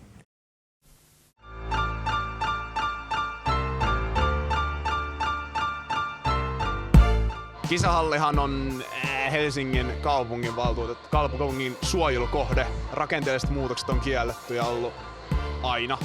Lattiat, osassa on peilit. Lattiat tuli alun perin silloin, kun Antopio teki muistaakseni hakemuksen tai vetoomuksen Helsingin kaupungille siitä, että pitäisi saada uudet lattiat tänne. Siellä on niinku himmeä energia, koska ei pelkästään sen takia, että siinä on breikkarit, mutta siellä on kaikki nämä muutkin. On kaikki, jengi vetää punttia siellä. Ja siitä saa semmoista niinku hyvää energiaa aina, kun sinne meni. Et se oli myös semmoinen vähän pakopaikka. Esim. Kisissä on oli semmoinen pyhä, että jengi tuli Helsinkiin vaan, että ne pääsee Kisisille treenaamaan. Vaikka pelkästään omalla porukalla. Ja mä muistan, kun te tulitte Kisikselle treenaamaan, niin siellä oli sitten just aina kaikki muut oli tavallaan samassa kopissa, mutta sitten toivotte aina oman kopin ja sillä mikä on sillä siistiä mun mielestä, että niin kuin oman bossen kanssa haluaa treenaa ja sillä Jengi katto, että ei ikinä mennyt Erik Revit treenaamaan samaan koppiin. Sitä ei ollut ikinä. Jos Flowmo oli siinä kopissa, niin ei varmasti mennyt HVC:stä kukaan sen lähemmän aikaa. Toinen juttu oli myös se, että jengi katto, kun sä tulit sisään ja niin kuin pohdit, että kumpaan koppiin se menee. Oli aika tärkeä juttu sillä, että jos Flowmo niin koko HVC on se, että ahaa. Ja sitten jos menit niin HVC:n kanssa niin koko Flowmo, että ahaa. Oli se aika rankkaa, että silloin niin tavallaan tuntui, että täällä oli aina sellainen niin hierarkia. Niin tavallaan, että ei vaan voinut kävellä niin mihin tahansa koppiin. Ai niitä ihania kertoja, kun joskus jäänyt tänne yksin treenaamaan ja nimeltä mainitsematon Flowmon breikkari tulee siinä. Kattoo sitä toimintaa aika kauan, vähän hiilostaa siinä meikä ihan hiessä vääntää toprokkia siellä, että näyttää jotakin asialliselta treenaamiselta. Kun monet saattoi sitten tehdä silleen, että siinä oli 10 minuutin päästä, siinä ei ollutkaan enää ketään muita, vaikka niin kuin aluksi oli ollut. Sitten se kattoo sitä vähän, pistää mankan siihen. Tulee kuitenkin uudestaan pistää omat takkinsa siihen ja katsoo kerran pitkästi meikään, niin siinä kyllä tarvinnut ihan hirveän montaa kertaa kysyä, että pitäisiköhän tästä lähteä pois. Mistä te jaotte sitten, että porukalla on kaikkossa, kun te tulitte? No, sitä mekin ehkä ihmeteltiin. Siinä on myös semmoinen kohta. Sitten kun siinä on sellainen, että kaikki me tälle niin helposti. Niin sitten ei siinä tee mieli hirveästi miettiä, miten mä tain jalan nyt laitan ja kaikki venää. Noniin. Me on tulla sinne. Niin ei varmaan jengistä aina ihan täysin ymmärtänyt sitä treenitapaa. Ja se oli myös semmonen treenitapa, mikä me opittiin itse mestareilta. Että Hovanit ja silloin kun Kemeli kun kävi Suomessa kanssa, niin se oli yksi juttu, mitä se opetti. Ja treenaa silleen, kun sä tasit jameissa. Jos se on ihan erilaista treeniä, niin ei se nyt toimi siinä vaiheessa, kun lähtee puskeen jameihin tai battleihin, vaan se pitää olla ihan sama treenitapa ja sama ympäristö sinänsä. Kaikki toi skeida, mitä silloin satoi niskaan, niin kyllä täytyy sanoa, että se on kuitenkin kasvattanut. Jossain vaiheessa alkoi niinku oppia ottaa vähän silleen, niinku, että mun on vaan tultava tonne ja niinku puskettavaa, en mä niinku voi niinku jäädä himaan sen takia, että joku niinku huutaa Kisiksellä mulle sen takia, että mä oon huono reikkaamaan tai jotain. Siellä oli kans sitä just semmosen niinku kunnioituksen saamista.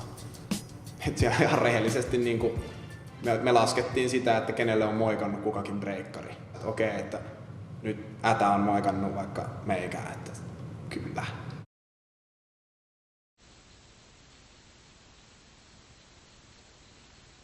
Mä oon suomenruotsalainen. Asun Oulussa, se on jo valmis aika eksoottista. Ja sit siihen päälle vielä tanssi. Ei se nyt ehkä ihan mikä maailman paras kombo ollut, mutta breikki oli semmoinen, niin koko hip-hop ja se aalto, mikä silloin tuli. Ja breikki oli se oli sen verran tavallaan katuuskottavaa ja coolia, että se oli niinku, se oli ihan ok. Jaa, minkälainen Ätä on? Meidän pitäisi varmaan käydä näyttää ne reijät, mitä täällä seinissä on. Ätä oli temperamenttinen. Jos joku ei onnistunut, niin kaikki kyllä sitten tiesi sen. Jos ei mennyt 3 kertaa 90:ssä, niin sitä tehtiin niin pitkä, että se meni. Teemu teki silloin, se oli joku kenkäekspertti siellä. Se oli Oulu Intersportissa. Mä mentiin siitä ohi ja sit se oli se, että hei, että kiinnostaisiko sulla tulla treenaamaan meidän kanssa? Pieni poika meni ihan valkoiseksi ja kyllä. Eihän Ätäkään niinku ollut aluksi semmonen, että wow, vaan se vaan treenasi joka helvetin päivä ja koko ajan. Se oli aluksi ihan samanlainen niin kuin kaikki muutkin. Niinku Ätä niinku treenasi samaan aikaan Oulussa kuin me. Ja mua vittaa sanoa, että se treenasi samaan aikaan, koska se oli jotenkin jo silloin niin ulkopuolisen hyvä. Siinä vaiheessa kun Megatoppi tyyli eka kertaa tuulimylly ilman, että tulee aivotäräystä, niin Ätä oli jo tavallaan niinku freestyle-sessio Euroopan finaalissa. Se oli jotenkin sika outo jäbä, että sillä oli just joku 7 James Brownin levy kokoelma aina messissä ja sitten se koko ajan kuunteli niitä. Mä muistan, että aina kun se meni nukkumaankin, niin se kuunteli ihan täysin James Brownia. Niin silleen, että niin kukaan muu ei melkein unta, kun ne kuuluu niistä niin luureista läpi. Dude nukkuu ja sitten sillä on ne James Brownit. Silleen se kuunteli ihan koko ajan. Se varmaan vaikutti sen musikaalisuuteen, että se eli sitä musiikkia jotenkin. Ja se... Esa Battle, olikohan se nyt 2001, kannustettiin sitä osallistumaan siihen sooloon. Se vielä niin viikkoa aikaisemmin mietti, että pitäisikö hänen lopettaa breikkaus koko. Kannattaa se lähteä, niin se meni ja voitti sen. Ja... It's about dancing to the beat. That's why all 3 judges agreeing Ätä is winning!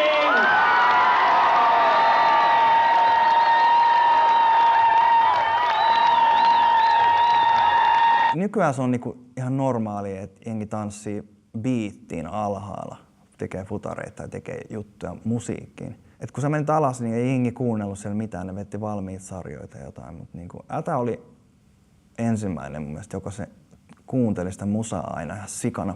I didn't see Ätä first time. I heard about Ätä. Him and some other guy was in, I think it was in Västerås in Sweden, and they were in a battle, and just heard that, you know, he just blasted the whole thing. So I was curious. I was like, who the hell is this guy? Like, what?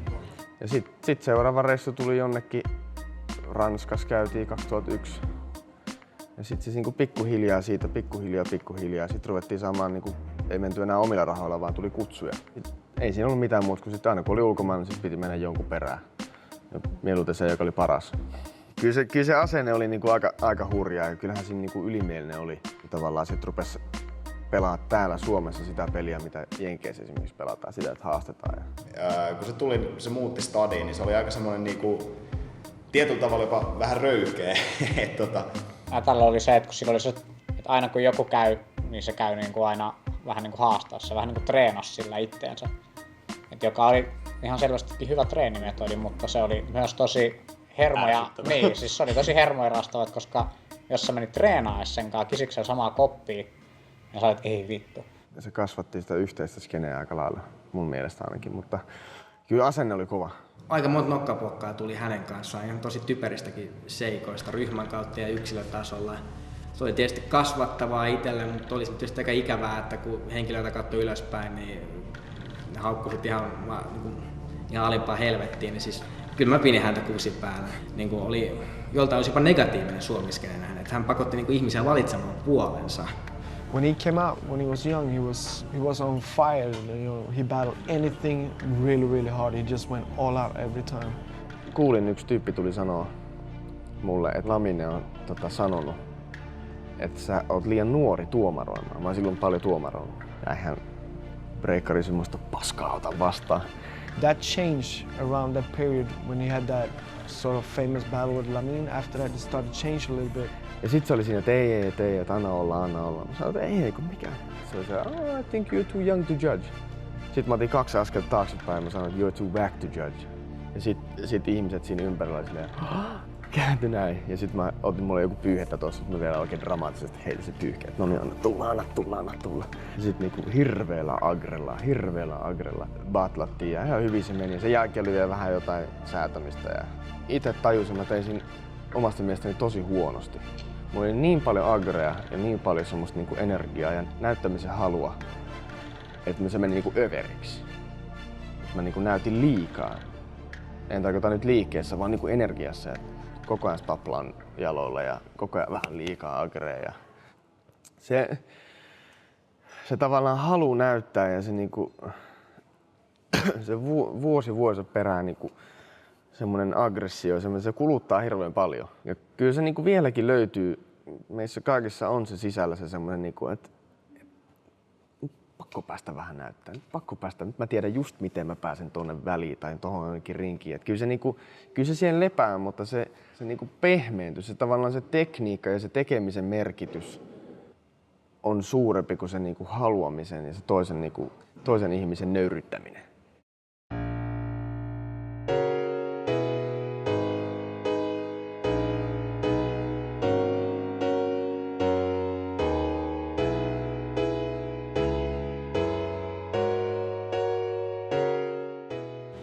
It's like he took all that rawness and that energy and just harnessed it and made it more professional, like more flowy, more stylish or whatever. And I think that was a big inspiration for a lot of people all over the world.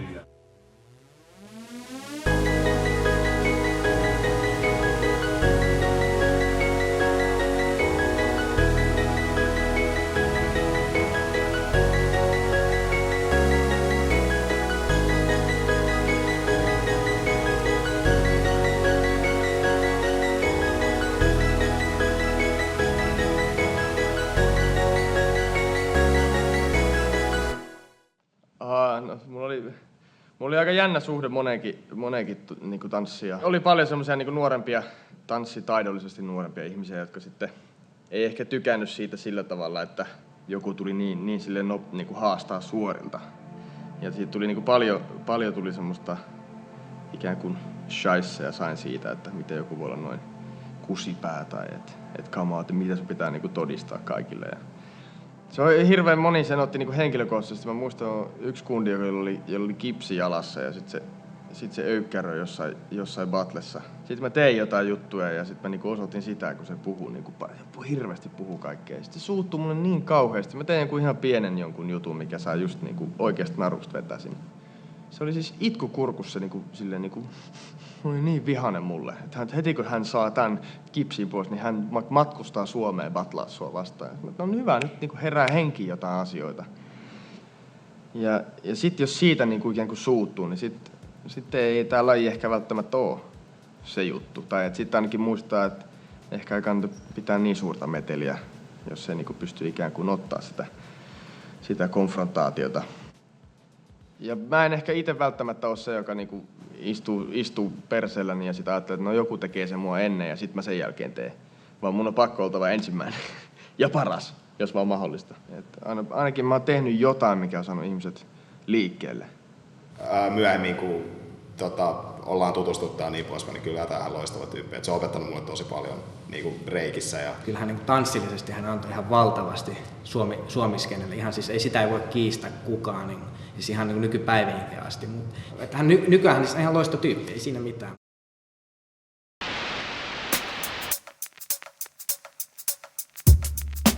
Oikeastaan kun Miha saapui paikalle, niin sitten kaikki muuttui ihan täysin. Et siinä niinku ruvettiin vähän kertomaan, niinku, että mitä se onkin se breakdance. Et se ei ole pelkästään niinku tanssi, vaan se on paljon muuta kuin pelkkä tanssi. Et siihen kuuluu myös niinku kulttuuri, hip-hop-kulttuuri ja kaikki 4 elementtiä.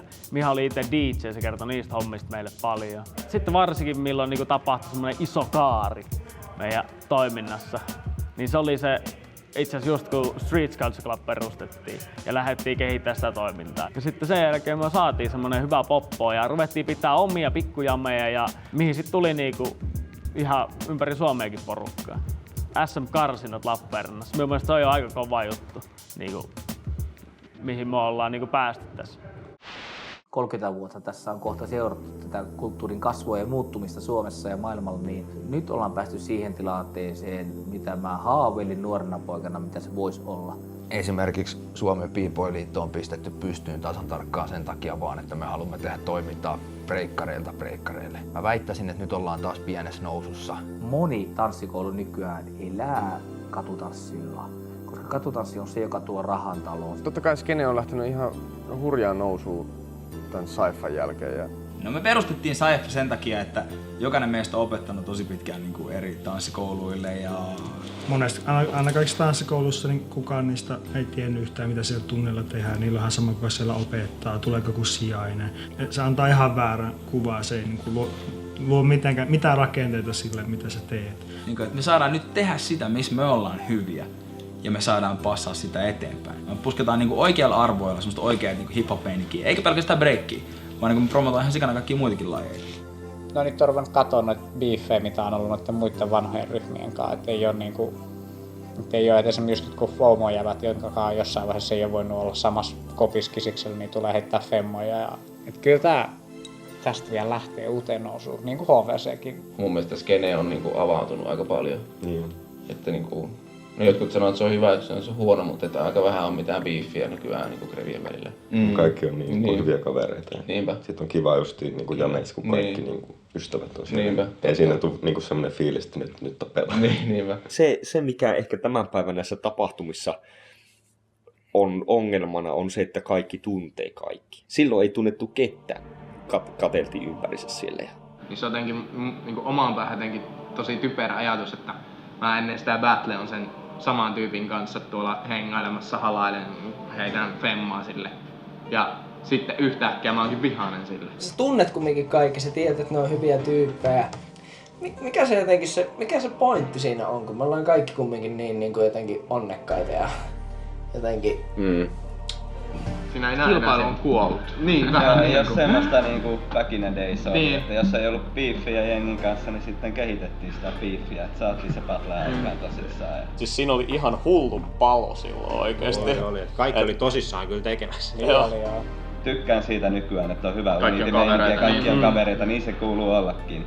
Mutta se tietty jännite, että olisi hauskaa nähdä, että jengi rupesi vaikka niinku puoli vitsillä, että olisi kanssa vähän piippaa, että tulisi semmoisia agre-battleja, että kaikki ottaa. Ei, nyt se battle alkaa, että kaikki kattoo. Jotkut sanoo, että se on huono, että nykyään kaikki on niin hyviä kavereita, että ei ole sitten tommoista niinku kilpailuhenkisyyttä ja sitten pelätään tavallaan satuttaa toisten tunteita. Että jos mä nyt battlean tota vastaan, niin tuleeko siitä nyt sit sitä beefiä tai muuta? Especially when you're younger, you have that fire, and that's just the raw energy like that you carry within you. You know, you want to express, you want it so bad, you know, and that's really dope. But you lose that during the years a little bit, unless you start meeting people. Maybe you got beef with somebody or whatever it can be. You know, it's like otherwise you just lose it. Especially if you meet the same people all over again, and so travel, man. You need to get out there. Viime vuosina on lähtenyt käymään ulkomailla. Sitten se on taas tullut seuraava leveli, että mikä niinku leveli maailmalla on. Ollaan Koreassa R16, täällä on soolokarsinnat ollut just, ja meikä on menossa tokalle kierrokselle.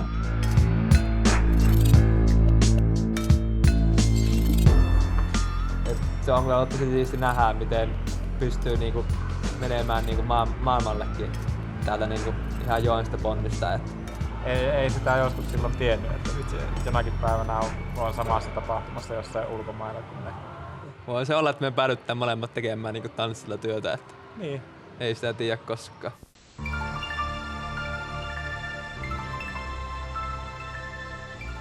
So here is a very good event called, if I'm not mistaken, SM Break National Finnish Championship. I don't care about the names. If it's Flowmo who organized the party, I will definitely come.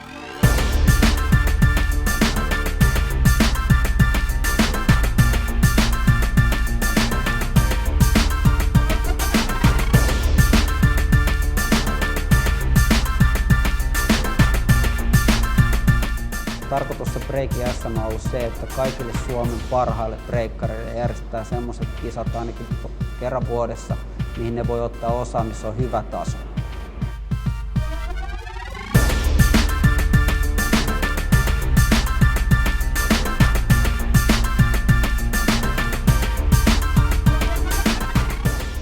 All of us, we are excited to go and give like everything that we have.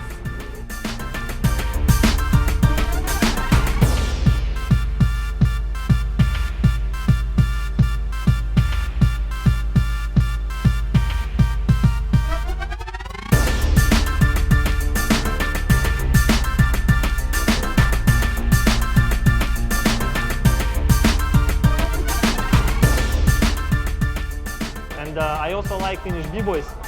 They inspire me a lot. I know b-boys such as Huhu, Polkus, Fat Solo, Big Ol AT, Ata. The place where I'm from is called Republic of Bashkortostan, and it took me 24 hours to get there. Ai mitä jos tulee Badleivani vastaan? Sitten pitää taas näyttää kaapin paikkaa.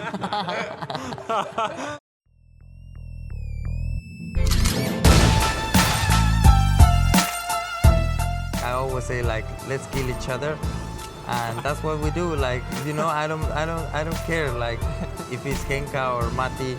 I respect them, like as my crew, but like we don't choke in a battle.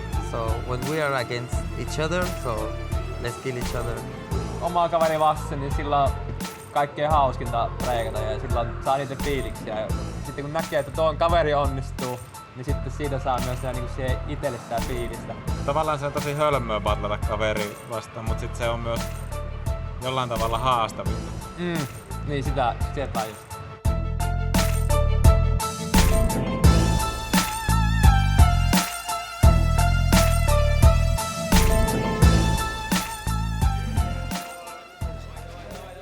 Okay, step one, you ready? Oh, you ready? Okay, fight! Who's gonna take it home?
Kumpi voittaa tämän finaalibattlen? Judges, 1, 2, and 3!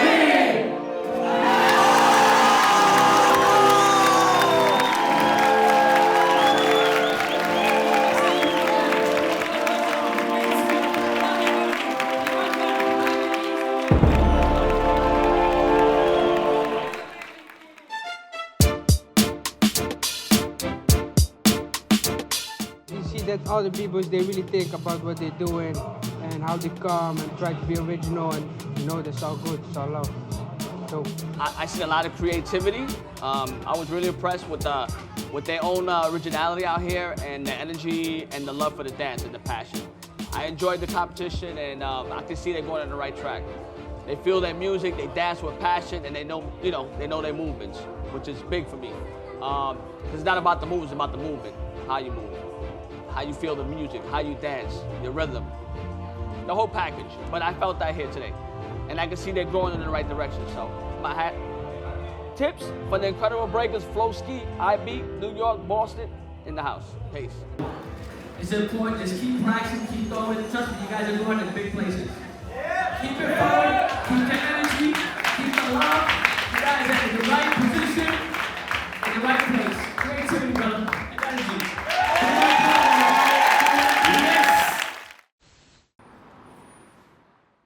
Suuri homma, minkä on oppinut, niin se on itsestään, ja se on se, että on kuitenkin aika keskeeräinen kaveri. Ja ihminen muuttuu yleensäkin siitä teiniuhosta ja semmoista, niin ihmiset kasvaa aikuiseksi ja rupeaa niin ajattelemaan eri tavalla breikkiä. Ei kaikki, mutta monet. Tavallaan yhä on se siistiä, kun tietää, että tekee vielä yhä sitä samaa sittiä, mitä teki yläasteella 14-vuotiaana samalla jengillä suhteelleen. Silleen, että mikään ei ole muuttunut, niin kyllä se on aika hienoa. Kun ei jututkaan ole. Monilla ei oikeasti ole niitä ystäviä ja jengiä, niin Se tavallaan, että breikki on kuitenkin se ympäristö ja jengi kaikki siinä ympärillä. Niin, breikki aika hyvin täytti elämä. Sieltä just yläaste lähtien, niin on käynyt koulussa ja breikannut. Ja sit siitä on, niinku, on tullut semmonen hyvä fiilis, niinku, tuntunut, että niinku elämässä on joku juttu ja joku merkitys, mitä minä teen. Ja breikki pelastaa mun päiviä ihan hirveän monesta ylipäänsä tää meininki. Ihan sama, jos on jotain kritisoitavaa, tai on aina hyvä on kritisoida näin, mutta sitten kuitenkin niinku pelastaa päiviä. Ja viikkoja, joskus jopa kuukausia ja vuosia. Se on opettanut mulle hirveän paljon sosiaalisuutta, se on opettanut mulle arvostusta, se on opettanut mulle intohimoon sitä niin kuin täyttämistä, sitä sisua. Tanssiminen on niin kuin yksi paras juttu, mitä ihminen voi tehdä. Oman kokemuksen mukaan hip-hop-opista saa tosi paljon. Saa kavereita, saa yhteisöllisyyttä, saa innostusta aina kulttuuriministeriksi asti. Se oli yksi parhaita mun elämän asioita, mitä mä koskaan tein, että mä menin sinne tanssiopiston kursseille. 30 vuotta ollaan oltu frendejä.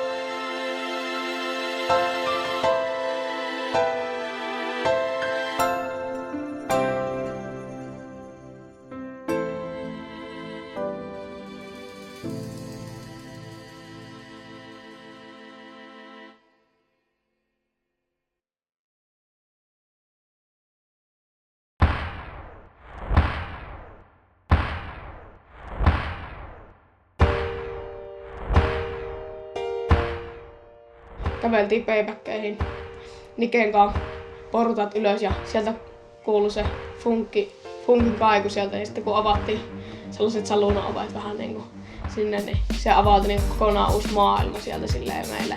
Siellä oli niinku rinkejä, jengiä niinku taputti messissä, DJ soitti lavalla.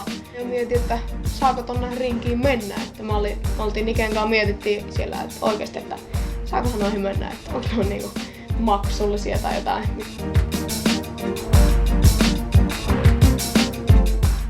Se niinku iski meikään ihan niinku huikealla tavalla, missä oli sellaista niinku isoa perhettä vähän niinku silleen, jos näin voi sanoa. Silloin kun tanssii, niin on aika semmonen hyvä fiilis ja siitä tulee aina yhtä onnelliseksi, kun pääsee tanssimaan. Omat niinku jamit varmasti järjestetään joku päivä, kun ei vanhemmat kaverit enää jaksa ja kerkeä. Että voi tulla niinku sitten uusia freedom grevejä ja uusia HC-meisselijöitä junnuista.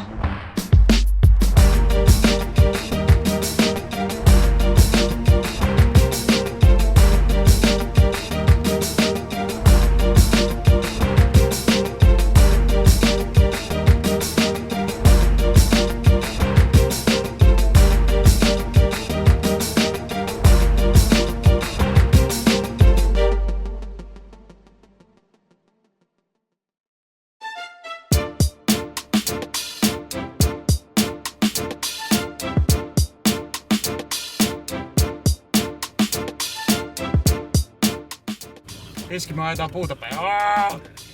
Moro. Moro. Mitä sitten? Yritä keksiä biisiä. No vinkkejä esimerkiksi niille, jotka just on löytänyt vaikka b-boyingin, niin kun aloittaa breikkaa, niin on se, että ei lopeta niin kuin siihen, että tulee niitä vastoinkäymisiä. Muistaa venytellä.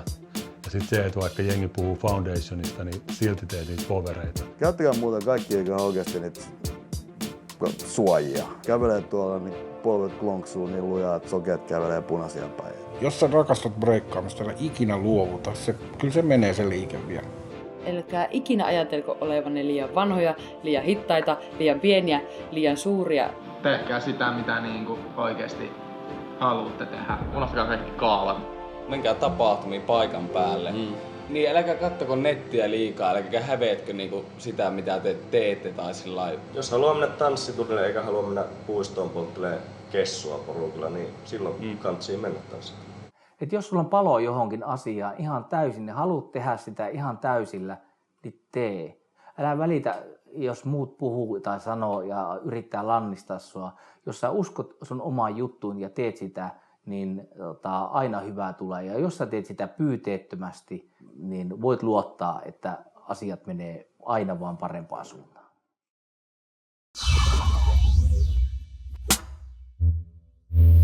Valkokankaita Eurooppaan ja samalla Suomeen Fat Laceyt ja tuhdit beissit tarttuivat jokaisen. Ei sitä voi vettää tolleen.